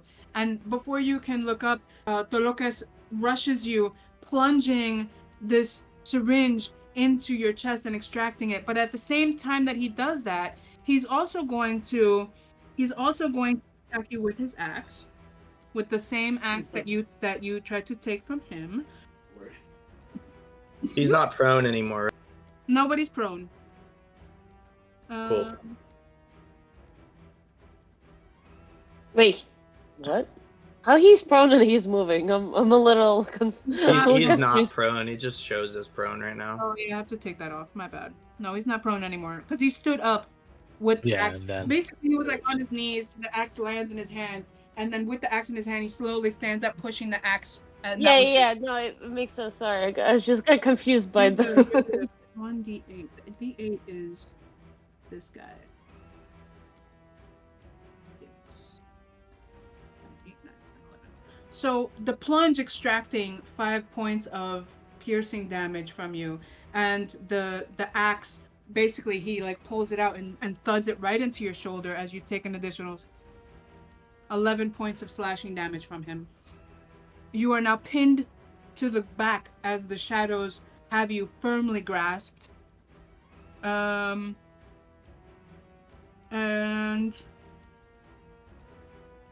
is there anything else I want to do? They both hit him. So the plunge hits and the axe hits. So don't forget to take your damage off of your token as well. What? Wait, so So- did he attack me? 8, 9, 10, 11. So it was 11 points of damage from the axe and 6 points of damage from the syringe. So I have resistance to piercing and slashing damage, so I would have Okay. resistance to both of those. Okay, so Theoretically. You're raged, right? Yes. Yeah. I love it's that. That's so great. So that means that the damage is halved, right? So you would take 3 Yeah. points of damage from the syringe, and then you would take, say, rounding down, 5 points of damage from the axe. So A it'd syringe be- is necrotic or it's No, piercing? It's It could be, piercing, right? yeah, if it's a different kind, unless it's piercing. That's what I'm saying. The kind sometimes matter. it's not necrotic. It's not necrotic. It's Hey, Okay, I don't so- know. You were like sucking Blood's blood or sucking. sucking Like, life out of me. literally I'm like, I don't know. Totally. So I take 8. Yeah. So are you gonna just put that on your character sheet as well? All right, give me a moment. I put it on my D&D Beyond one, and now I'm putting it over here. Okay. Just remember that there's that little. If you tap on the little health pack thing on the side toolbar, it'll open up a little module, a little dialogue box, and you can put 8 and hit damage, and it'll automatically withdraw from your character. Do you see it? I ended up just directly editing it, Okay, that's fine. but I will try to use that feature. All right. Yeah, I think he doesn't like Dr. Jones very much. I think he doesn't like Dr. Jones very much. So he's going to, He's got Uh, more attacks? Whoa. pulled out some cool moves on him. Dr. Jones, you hear the fluttering, flapping noises of bats, and all of a sudden you are completely covered in a swarm of bats as they totally cover you up, swarming and trying to obscure you and keep you busy. That is his turn. We now go to Ford, followed by Jones. Are these bats? Are these bats attacking me still that are around Yes. me? Mm-hmm. All right. She's gonna bonus action Misty Step Hell yeah. her way out of the bats. Oh shit. Yeah, okay. Whoa. I forgot where my other bats go. The bats that were attached to you. That's Oh okay. yeah. They'll go Yeah. after. Do they attack? do that. Yes, they would attack you, but you can you can finish your action and then they'll go because they're gonna follow you anyway. Okay. Well, she's gonna Misty Step over next to Elfie Vampire Man. Why can't I? You're on the. I think you're on the ruler tool. Yes, I'm just trying to move my dude. All right, There you go. there we go. She's right there. And she's gonna strike at the syringe with her sword. Go for it. Yeah. It is an object, so it doesn't necessarily have an AC. Hopefully, she wants to break that. I would say that basically the syringe is in his hand. So by striking the syringe, you're striking him. It's one of these. Okay. Like he struck it in. His hand is holding it there. So Yeah. you have to cut his hand in order to cut it off. Okay. Well, she's Mm. yeah. Well, that's what she's striking at. So Like one of these. Like he's not like so fragile with it. Is he using two hands or just one? It's one hand. He's using his thumb to pull the plunge back. Yeah, because I was trying to imagine in my head. I'm like, wait, how do you do that? Yeah. And then yeep, Sorry. that's a Mhm. 19 to hit. 19 hits. All right. And that's going to be D8. Oh. Right. That is 7 points of slashing damage. Yeah, 7 points. He's not immune to slashing, is he? Damage resistance, slashing. From non-magical. Is your Oh, then sword- he would have been resistant to my damage then too. is your sword resistant? Oh well, no, because of the thing, it turned into force. Randomly It was relevant. force. Okay. Yeah, mine that's is actually- mine is bludgeoning. Force- Bludgeoning. He's also resistant to bludgeoning, and he's Is he resistant resistant? to hang on. Okay, sorry. He's resistant to slashing from non-magical attacks. Is your sword magical? Yes, it is. Longsword I of Warning. love that. Yeah. Okay. So it goes through. Mine is not. Do you have any other attacks? I mean, does it do Bonus anything action. to the syringe? Because that's what she's aiming for. She doesn't really care to strike him at all. She just wants to damage the syringe. Basically, to stop him from using that. attack. Yeah, she wants to bust that thing Yeah. apart so we can stop using it. You can see that he takes you cut into his hand. Okay. But it doesn't get to the point where it has effect. He's like, that's where you see he's got a lot of attention, is to make sure that the syringe is there. So you cut into his hand and you see that it starts to bleed, but it also starts to heal. That you see that the seam of that blade starts to stitch together just a tiny little bit, and the syringe itself is still intact. Okay. So bonus action. Bonus action was my Misty Step, so I'm and just then gonna. you attack and you move.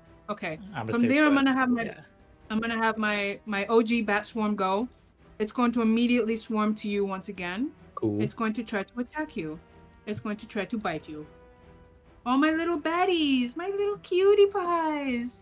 They rolled a nat 1. They're still just there just to take up space and obscure your vision and get in your way. They can tell I'm a friend. They don't want to attack me. They're like, yeah, trying though. But she seems nice to They're bats. I don't know. No, they're trying. They're flapping and they're screeching and making noises, and it's really They're just doing the jazz hands.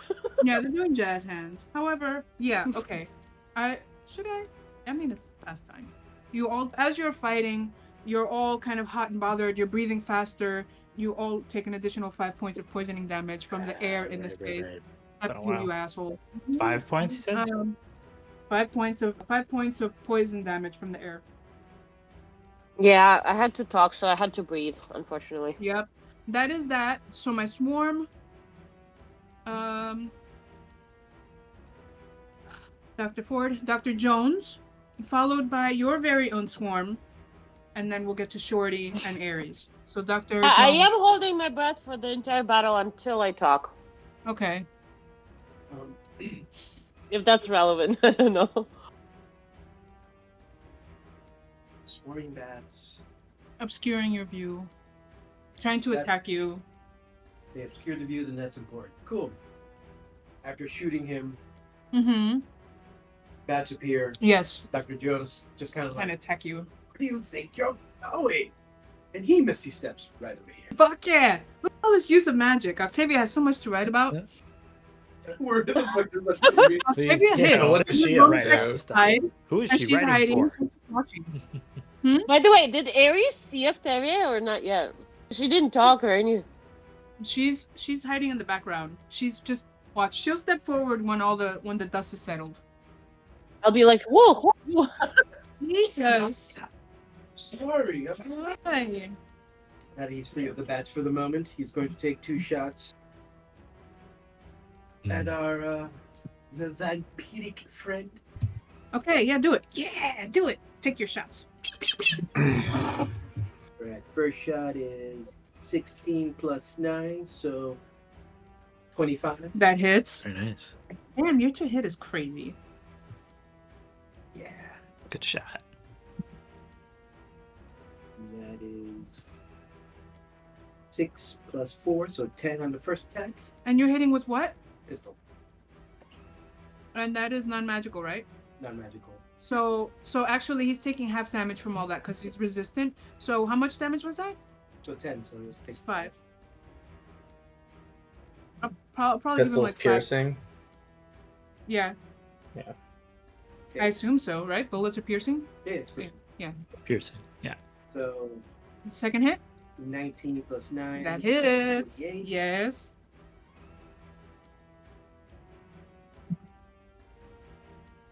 That is, again, 6 plus 4, so 10, so 5. Love that. Okay.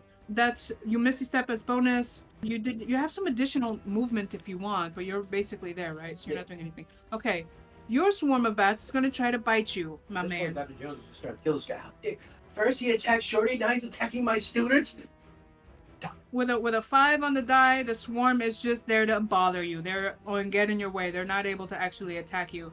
Shorty, you're coming up now, and then Aeris, you're on deck. Shorty, what are you doing? Talk to me. Talk to me. You're Sure. hiding. So Shorty's under hiding. Yeah. And as he's down there, he's kind of like something's building in his chest. Yes. And he's just like, he's scared, but he's also like, sees what's going on to over the lip of this table, and he just like he comes up, and all of a sudden, a magic force just builds a flame in his hand, and he looks over at across where they're fighting, and nobody can hear him, but it's in his head. Everyone can hear him, and he looks at what's his name? Tloques. Look at. He fires a fireball at him and says, Whoa. Fireball or firebolt? Firebolt. Okay. He fires a firebolt at him and says, exactly an imitation. Every time. He goes, you shouldn't have done that. and then he throws a fireball. Hell yeah. Firebolt. Yeah, because you're gonna roast everybody if you do that. Yeah. I like how every time. Wait. Fireball or firebolt? Yeah, it's different No, in it's this a big difference. It's context. such a huge. It would have been an difference, exciting and it- conclusion to this battle. Yeah, right. Oh, And we wrap on episode 3. and that's a 26 hit for sure. 26 hits. All nice right. shot. And Light him up. so that is 17 damage. 17. Hell yeah. Roll. That is Damn, that's a lot. That's dope. yeah. Okay. Fire damage, right? Or Fire damage, yeah. Ooh, and he's not resistant to fire damage, isn't he? Apparently not. Okay. Yeah. Okay. So that was No. your incredible action. Are you moving or are you taking any bonus actions? You're just gonna hide again. Right back down. Okay. I love that. Classic. Courageousness of the Yes. fear. Aeris by Gulliver. Aeris, talk to me. Okay, so so Aeris was trying to hit, and he sees that like he kind of like not taking as much as he should have from regular attacks. So he's gonna run up, and do attack plus a stunning strike. Oh, Okay. nice. The only thing is, let me double check if it's unarmed or when you hit with melee. Okay. So yeah, we're gonna do again a staff going with 2 hands. Yeah. Good. Ooh, nice. 20 to hit. 20 hits. 20 hits, and then we're gonna do damage first, right? Mm-hmm. Nice. 10 damage, which he's resistant because it's bludgeoning. Mm-hmm. And yeah, so he needs to succeed Constitution save DC 14, and I'm spending key point to do a stunning strike. So he needs to roll. I forgot, more than 14 or 14 and more. More than.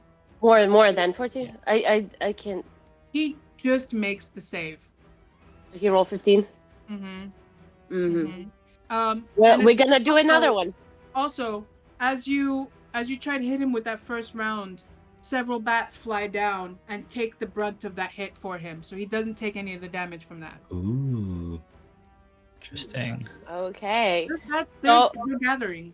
So just for flavor, I was like, because I was holding, and I'm gonna do something a little different and more like expand it, so it's a little longer to kind of get like deeper into to get him into it. But that's just flavor. It's still the same attack. You good to me? Nice. Where's my attacks? Roll. Still 20 to hit, so that hits. Also. We're gonna do 9 bludgeoning damage. Okay. That's rounded down. Non-magical, so that would be 4. Yeah. Another key point is gonna be spent. So I'm trying to hit like a vital points to stun him. Okay. Same Constitution saving throw, DC 14. 17 on the die. Hey. I'm gonna keep going. We're gonna do so. Basically, I was doing 2-hand. Then it was more like a whip thing, and then remind me how you regenerate your key points. So I still have 1 more left. But how do you regenerate them? Is it after a short or a long rest? Short rest? Yes. Okay. So I have 5 pair short rest. Okay, I just wanted to make sure because there's no long rests during this dungeon. And the short rests, you're still going to be taking damage for the short That's good to know. That's what I was saying. Like, I just wanted to make sure you were... Yeah, no, it's a short rest. Jesus. Okay. You made me like really, really like scared for a second. Okay, so we're gonna do... I just want to get him stunned. Like, so basically I see that like we need to just like pommel him down before he regenerates. Yeah. So I'm trying to stun him. And so we're gonna do a leg kick as an arm strike bonus action. I'm wasting my key points. And this, so with the key point, this works if your hit lands? Yes. Or even if your hit doesn't land, it still goes through? No. Only if it lands. So I can choose. So after I hit, if I see if it lands, I can choose to spend key point. Okay. Go ahead. You don't That's have why to do I see if it hits, and then I'm kind of like, but I wanted to tell you what my plan is. Nice. 22 to hit. Yeah, that hits. I'm like literally trying to pummel. It's gonna be 11 bludgeoning, regular, non-magical. Yeah. Save. So now he is temporarily stunned. So until the end of my next turn, he's stunned. He cannot move or do any actions. Excellent. Even if we hit him? Even if we hit him. Yeah, and once I basically like my weapon was not reaching because of the bats. Right? They were on the way. So finally like I got rid of the bats and my kick lands exactly like at the point and he just like stops and he's not moving. Outstanding. I'm just double checking something real quick. And all attack rolls are at an advantage on him. Yeah, I want to. Yeah. Is that the main? That's basically what stunned does. Yeah, can't move. They can barely talk. Yeah, because like he can't protect himself. Like he basically can't avoid because he's not moving. So yeah, you guys get advantage on. Even if we attack him, he'll still be like that until your turn. Yep. Okay. Time to wail on the guy. Yeah, automatically fails strength and dex saving throws too, I guess. He's going to He's going to use a legendary resistance. Of course. He's going to use a legendary resistance. He really didn't want to. I didn't want to do He does this seem early, like but one of he's those- yeah, but you legendary forced it. resistance. Good. That Yeah, is good, yeah. Yeah, force him to use it. But On he's my last key point, he spent 3 of my key points. Damn it! We're gonna Good do though. some short rest. Eventually. But yeah, he's gonna take that. He feels you wailing on him toward the back of him. I didn't like his face, and I couldn't understand him. So it was just like I don't get it. Yeah. He feels the momentary like that stunning strike. He hits it for a moment, and then you all feel kind of like a surge of energy kind of pulse out from him as he breaks the stun. You see he stands up a little straighter, and you can tell that he's gonna come for you in a moment, maybe. However, Gulliver, it's your turn now, right? Because you were Yep. doing anything else? Oh, yeah. Aeris? No, that was all of it. That's Okay. all I got. So Gulliver, Oh. you are currently pinned, arm and legs to the shadows. Please make a Okay. strength saving throw for me to break the shadow hold. 25, and I think I might have a bonus on it from Rage. No, you're good. You Yeah, broke. advantage. Cool. You broke out of it. Nice. And then I just start fucking wailing on this guy. Do it. Make it count.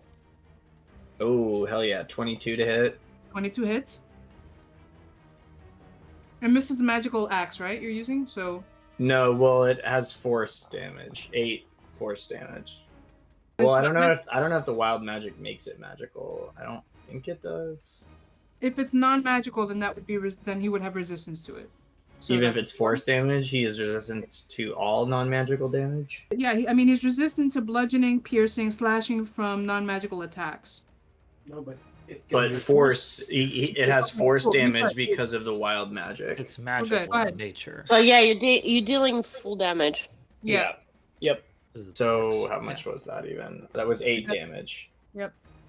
All right, and now I'm gonna hit him with my second attack. Hell yeah. 20 to hit. 20 hits. 12 damage. Well, Nice. got it. Hell yeah. Yep. Just sort of like. Finally see. And just doing Kind of. instead of like slash, is doing like. Yeah. Doing like a little explosion when it hits. Which I love really, it. Yes. So I cool. love this so much. Okay. And are you moving or doing anything else? No, I'm continuing to just like fight. Okay. It is now his turn. He withdraws the plunge from you, which was still embedded in your chest. It is full. He looks at it with a look of appreciation as he tucks it in his chest. He looks at you, Gulliver, in your face, and he smacks you on the cheek like a paternal figure would, like, thank you.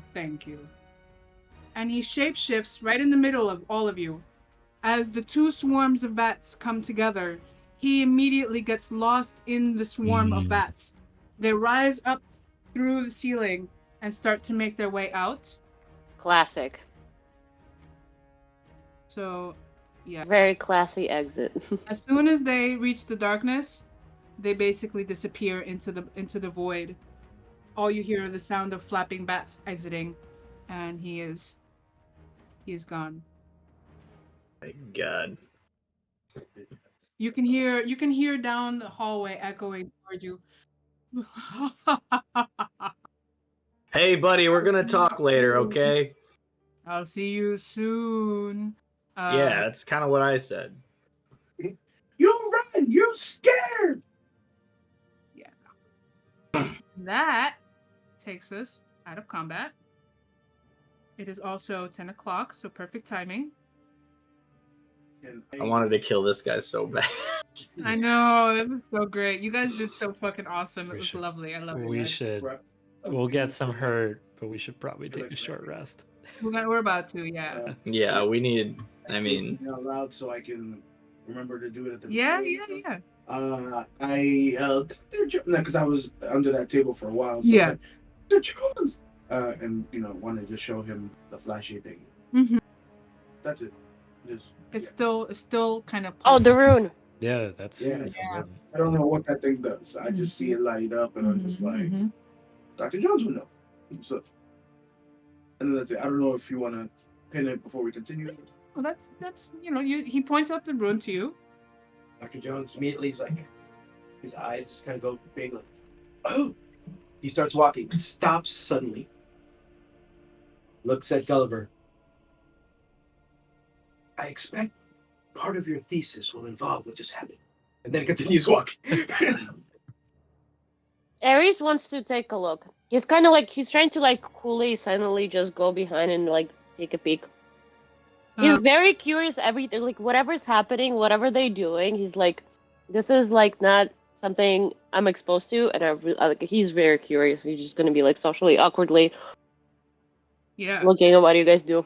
We'll say you all of you come together to look at the table. Yeah. Mm-hmm. Yeah. Okay. Yeah, I'll be like Gulliver is definitely interested. Arabella will say, exasperated as we're walking over, if that's who we're protecting, is this really worth it? Seems pretty well protected to me. Shorty, as you're standing there, you feel a presence kind of come over your shoulder. Maybe with a little bit of a start, you look and see Octavia's face directly over your shoulder. You hear her sniffing. You see her wide, bulbous eyes looking. What are we looking at? Some kind of. I assume she's that they're with you. Huh? Yes. Yeah, she's Because a Aeris never journalist. met Octavia, so yeah, I'm kind of like. Octavia, Aeris, Octavia. We're all friends here, I suppose. Octavia's At documented. the very least, comrades at the moment. As Dr. Jones was walking, he heard what Dr. Ford said. And to that he answers, he's like, well, we don't know if the power came from the creature or one of the items. If it was one of the items, we wouldn't want it falling in the wrong hands. That's very astute. She genuinely is like, not that she hasn't been impressed by you already, but that comment, she's like, okay, yeah, that's actually really insightful. Like I kind of lost sight of that for a second. And then he continues with his like, ooh, shiny thing. So my braces. Let's get back to the shiny thing. Mm-hmm. Do we recognize the rune? Do I recognize? Does it look like a lot of the rune that I saw in the monastery on the gem? No. Okay. You're all welcome to make an Arcana check for me if you want. Yeah, I would love to know. I will. Sure. I honestly wanted to see if it's any language that I speak, but 14 Well- Arcana. Okay. Can I also do a history check? Or is it Yeah. Arcana? You may do a history check. Yeah, Do it on this past. it's 7 for me. Six- I don't know shit. yeah, I'd like to do 16 a history. religion check. Doing that, you see Dr. Jones, while still looking at the rune, he gets really close to Octavia and he's like, did you happen to draw the necklace that triggered our unfortunate event? Did I draw it? I actually did do a bunch of like Oh, yeah, recording. You were drawing a lot of stuff. I might have been more in words, but like describing everything that was in the tomb. Are you as Gulliver saying this to Jones? Yeah, I have some notes here that I've been taking. Part of standard academic practice, right? Good practice to becoming a doctor, finally, right? Exactly. Great addition to your thesis. Then he looks back at Octavia, waiting for an answer. She's like she's like standing there, her arms pseudo folded. It's like the one amputated one. You can almost get the sense that the other one is just folded there. She's looking at you. She's got the slightly cocky, upset face. She's like, "What do you think I am? You think I came here for my health? Of course I have sketches of everything. I thought we were friends. Excellent. You can't see them. Can I see them? See my work. That's mine." Yes, but I need to know because I don't want to touch anything else that has whatever runes was on it. The necklace didn't have any runes. You're good. It was just pretty. Pretty in what way? No, it was diamondy and gemstony. It was kind of nice. Any shapes? You're the kind of Ovals? person who appreciates a solid rock. She gives a wink. Okay.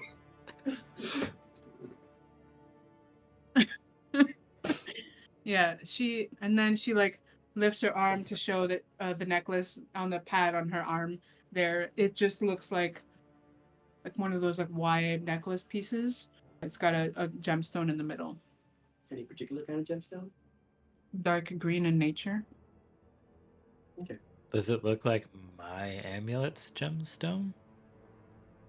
No, it looks different. And I rolled a Like my amulet? I don't have any amulet. Like my and I rolled a 16 on the religion check to look at see if there's any notable symbolism in the rune. Did anyone roll higher than a 16 on nature, arcana, history, anything? Well, I didn't roll for history. I can roll for history. Let's see what I got. I got a When it 16. comes to rolls, roll what your character would be looking for. Mm-hmm. History, yeah. For history. History, 19. Should I use the number that I rolled? What did you roll? Low. It's under 10. What are you looking for? But to see if I vaguely recognize the rune itself. It is a number, a word, a letter. It is from what you can from what it looks like. Again, everything in here looks slightly foreign. It was made at a different time by people who spoke a different language, but your closeness to the Alaman language allows you to kind of extrapolate as you look at things, and you kind of put together like, okay, I know what this means in my language. It looks like a glyph of warding. A glyph of some sort of something cursey like.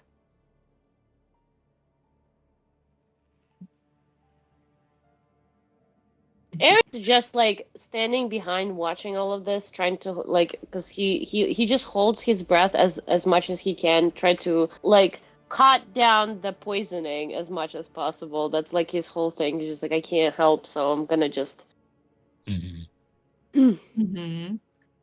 preserve myself. You notice the pulsing is getting slightly faster as you stand there looking at it. It's starting to come pulsing slightly more and more quickly. Do I pick up the glyph awarding thing from my religion check? Like, am I getting that vibe as well?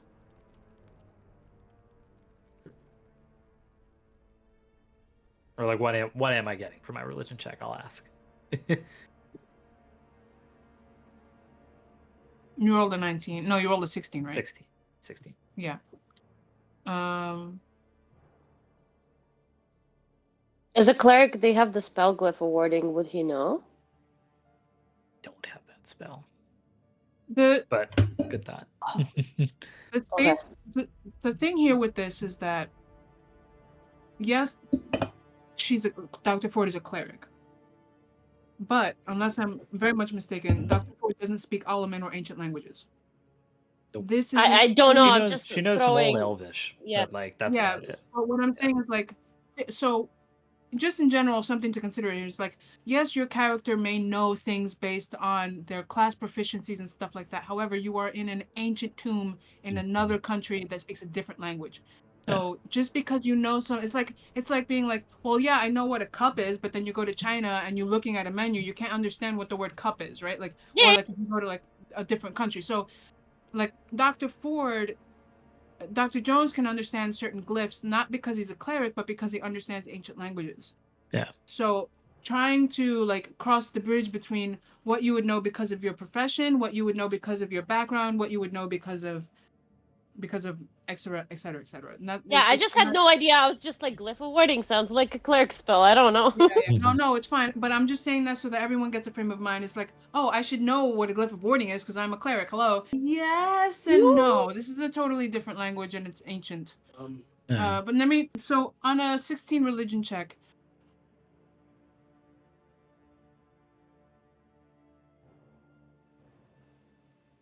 this glyph is you get the sense, like this kind of like intuitive sense as you're looking at it based on your studies of religions and your understanding of how certain people were entombed and certain things were set up and praised and different levels of protection. There are protections that are meant to protect the person interred. And then there are protections against the people, like against the intruders, essentially. Like it's like, are you protecting me or are you protecting you? This is something that's meant to be offensive. This is an offensive glyph of warding. It's not a defensive one, if that makes sense. So it's designed to protect the body from intruders? Yes. Yeah. Okay. So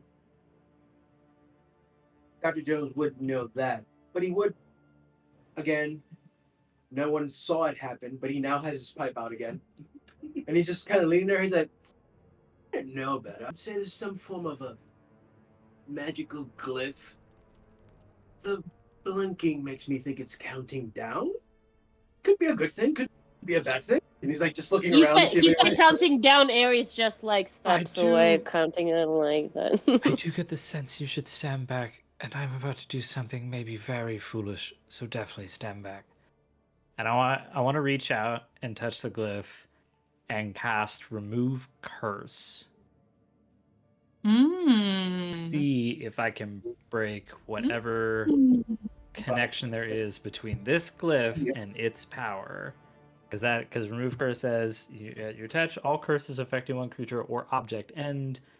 If the object is a cursed magical item, the curse may remain, but the spell breaks its effect. It stops what it's trying to do. So she's trying to potentially prevent us from being blasted, but also maybe her theory is dude was so capable of not taking damage from us because this thing was protecting his corporeal body that was formerly within the tomb. Okay, so yeah, if you want to cast that, go ahead and cast that. Yeah, she'll cast her. So she'll hold her symbol, and you'll see a very strong, bright green flash as she touches the glyph.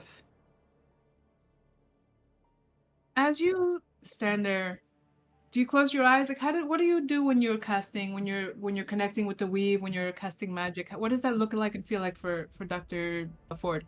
Yeah, she closes her eyes and she holds her amulet. And I like to think when she's really channeling a spell, her hair kind of stands up on end a little bit on right at the tips, sort of floats up, almost as if she's underwater. You know how air kind of moves in sort of an interesting way as it's underwater? It sort of looks like that as the magic is channeling through her. I love that. As you're attempting to channel that, you do feel little puffs of air, and you crack your eyes a little bit, and you see just next to you, Octavia has materialized out of nowhere, and she's very, very close, looking and sniffing, analyzing what you're doing. Try to focus. She whispers very quietly to you. Casting magic? She'll just focus on the spell. But in her mind, she's like, yeah, I mean, this was inevitable, so. She will not answer that question in this moment.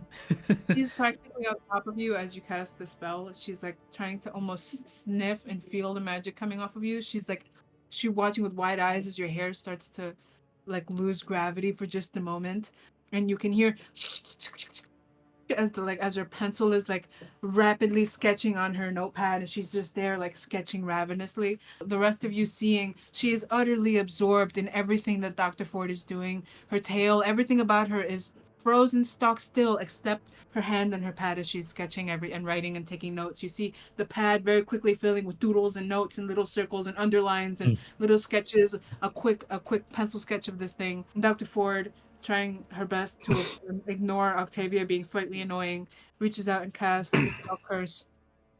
And just as that pulsating glyph seemed to reach kind of a pretty rapid pace, you feel that kind of the pulsing, that magic urgency almost, and then you feel it dissipate.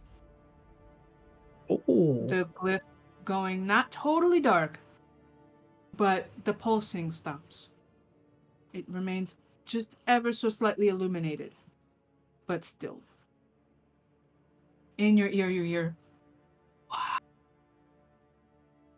What did you say? Wow. Gotcha. a whisper, just a whisper. I think we're a bit safer now. I hope. What did you do? What was that? I will explain later. You'll forget. You should tell me now. She'll look at the group. We're all friends here. You points at. Shoot, I keep forgetting your name. Your character's name. The Genasi. Oh. Aeris. Aeris. Right. I'm trying to like Aeris. Yeah, I thought it was pretty easy to. It's a good name. Yeah. Echo, you fought alongside us, so I think I trust you too. He gives you a little origami thingy. Nice. She'll say, I am more than a biological researcher. I am a cleric of the lost goddess Ninosag. And I've been trying to get some answers from her, but as you may know, she's missing, which makes it difficult. I don't hear from her as much. But yes. So from all of my adventuring, and I'm asking a DM, adventuring throughout the temples and stuff, so I was reading on a lot of things. I just get basically the same knowledge everyone has, that she just disappeared. Right? I'm just getting the same. Okay. Yeah. She'll say, my primary reason, besides wanting to protect arcane items from this cabal of destruction, is to find her. Me and my fellow believers. We know she's still out there. Because I do hear from her. Just not all the time. But this, as you know, I cannot speak of this broadly. This must stay between us. As far as anyone else goes, I've come here to bandage your wounds with this. And she holds up her, med kit. Because she can't go walk around and she casts spells everywhere. So Aeris is still trying not to breathe as much poison as possible, so he kind of just gestures like, my lips are sealed. So nod at you. Because I know you guys had a long conversation on the flight, and the topic of magic came up very broadly, and certain things were alluded to, but nothing was outright spoken. Do any of you react to hearing this? All you see is Dr. Jones kind of in a corner, still with the pipe in his mouth.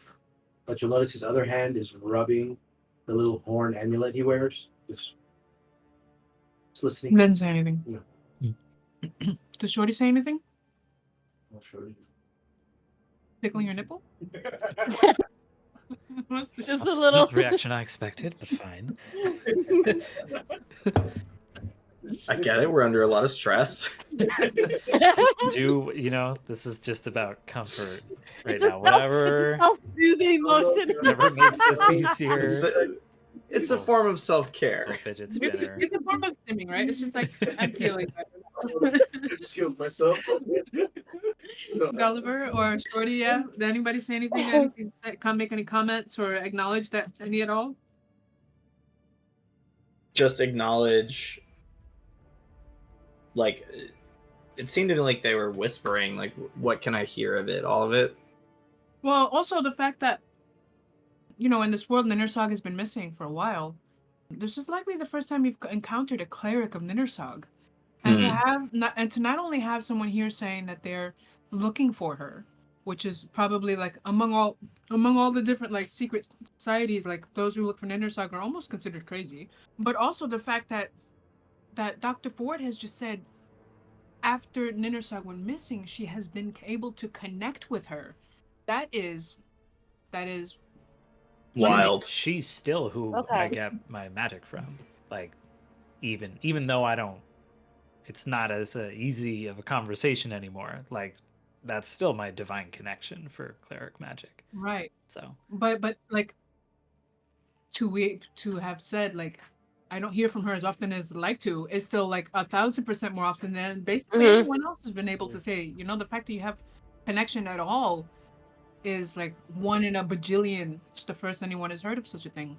Yeah, I mean, Gulliver would be incredibly interested. Like, Yeah, Aeris is interested, but he's also like he read a lot about different things. He visited a lot of temples where people do pray, people meditate on this stuff, and he's kind of like also from the organization that he's coming from, he's kind of like used to keeping secrets. So for him is like that's another one. just another secret. Yeah. for Like Gulliver, still very yeah. interesting, but it's like it goes in there. The vault. For Gulliver, it's like an intense academic interest combined with a certain personal interest because of his wild magic. Yeah. But he would say, something. My goodness, Venersog, you speak with her, and he would like take out his notebook and sort of like be clearly about to take notes. Like, I try. This is groundbreaking. I've heard of people who can speak with the gods, and I know the connection between magic and the gods, or that there is some, but the precise nature of it's lost knowledge by and large. Well, I don't know how to explain it very well, but I grew up in a family with magical connection, and I had none until she found me. And at that, she'll actually, if you still have that like torch that you were carrying around, calling back to the light spell and the duration, she'll cast light on it again, and she'll say, and you can thank her for lighting our way this whole time. And she'll light it up again. This is a cantrip, that's an hour, so. I love that. That's beautiful. Either of you two gentlemen, one last opportunity before I say final thoughts. Shorty's just kind of intrigued by her magic, just because, he doesn't know much about it, but he's intrigued, but he's not going to say no. Again, like anyone who was looking at Dr. Jones, you see him with his pipe, rubbing the amulet. But if you were watching, Yeah, I'm right next to you. If you were watching, Probably it was actually observing the two people he doesn't fully yet trust. Mm-hmm. Our latest addition and the reporter. Mm-hmm. He wanted to see their reaction.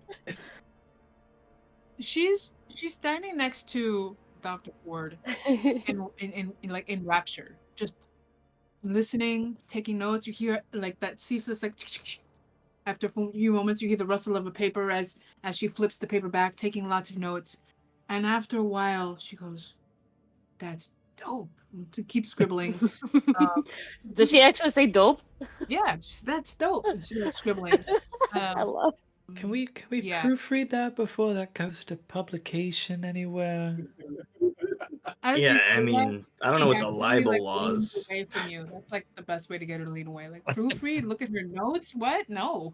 That intrigued Aeris. He's just gonna like try to sneak up on her just to pick out the notes. What the hell she's You writing? want to roll a stealth check. Yeah, hell yeah, let's do it. Final roll of the day. Let's go. Shadow Monk, Let's please do it. do something cool. Yeah, come on. Okay, This is your okay. jam. Okay. I got an 18. It's like What a did 40. you get? 18. Actually, fucking 18. I rolled 13 plus 5. Yeah, 18. Yeah, so basically the sneakiest of you is trying to walk up on the sneakiest of you. And so you try to sneak up. You see one ear flick back behind her just as she didn't notice you until you were pretty close. One ear flips back and the tail gets you can see the tail starts to move in a way that's kind of slow and methodic. She looks at you with like kind of large round eyes catching the light from the torch. Puts you over here. Oh, yeah. Right? And she looks at you and she goes, "Ooh, another Lightfoot like me." And then she does a quick little tap on her feet, but you can't hear her feet land on the floor. You just see her moving, but you don't see her feet land. and she looks at you. She goes, let's see which one of us is the trickiest. And then she looks over and she goes, are we done here? We have more to go. We do have more to go. We should probably keep I already moving. saw everything there is to see. I'm more ready to see. Aeris We'll started he started folding another paper crane. He's just like, you cool, here you go. You're not gonna say anything. He just like thinks like, oh, she's cool. Okay, let's go another one. She takes the paper clip and then she has Crane, a yeah. little paper clip where she's slowly collecting little artifacts. She slips this little origami thing into this little pocket where she's got all these other little things stashed. Love it. So yeah, I think with that ends this. We'll put you all back in the main room. Yeah. We'll assume nobody touches the walls in the hallway. My beautiful little crab is very excited to see you all, but it looks like you've got 2 more doors to explore. So let me know which this rubble-filled stairwell, which you guys haven't explored yet, and then there is a door here. So let me know which direction you guys want to go, so I know what to prep for. I mean, I vote south. I've been so curious about that Straight south, down? that down This way? door. I second it. Was there anything useful in the room left behind by the vamp as he left? Tracers. It's okay if the answer is no. He's wearing Nothing It was all whatsoever. on him. Yeah, he was kind of wearing everything. Yeah, he was. I kind of meant more like the potion stuff. I don't know if he took it. Yeah, there are some potions in the thing. Dried ingredients. You'd have to do some investigation checks to see if they're, potentially what they could be, whether friend or foe. But I ask our crab friend if he saw a swarm of bats flying by in any particular direction. yes. Which way did they go? Oh, I closed my eyes. They scared me. Did you? At that, Doctor's like, they were trouble. Did you wake up, Tloques? Yes. He seemed a bit grumpy. Yes. Okay. Don't worry. We're going to find him and make sure he's okay. The crab starts hopping toward you a little bit and looks at you and goes, I hope so. I would be sad if you died. My friend. Oh, don't worry. We have no intentions of dying. And she looks over. She sees Prendergast kind of beat up and bloodied a little bit. She sees Dr. Ford looking beat up and bloodied a little bit. Yeah, I don't look good.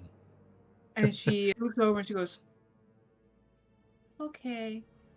And then she goes back to the middle and she sits, face the door, staring with a mean face. Me mugging. Which door she's facing? This one. Yeah. Is that the one we came from? Yep. She's keeping an eye out for more intruders, more bad guys. So you guys are all coming this way then?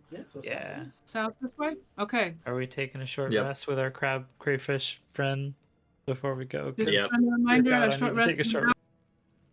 You each We take damage. Yeah, Yeah. we'll take some damage. Do we heal also, or do we just take damage? I don't. Should heal. Oh. You heal, yes. However, you sit around for an hour, take 2 points of poison damage. Okay. I so don't, yeah. but I don't. Yeah, you don't. Oh, you because you've don't? been holding Oh, it do you not forever, have yeah. to breathe as Yes. a Genasi? Nice, love That's it. awesome. All right, let's roll some hit dice. More uses of that. Oh, All right. look at this. Nighty night, everyone. I'll see you soon. If you have Are we any gonna do a feedback, side Good to meet you, Tami. Let you know. See you next time. Yeah. Bye. Welcome to the game. Bye.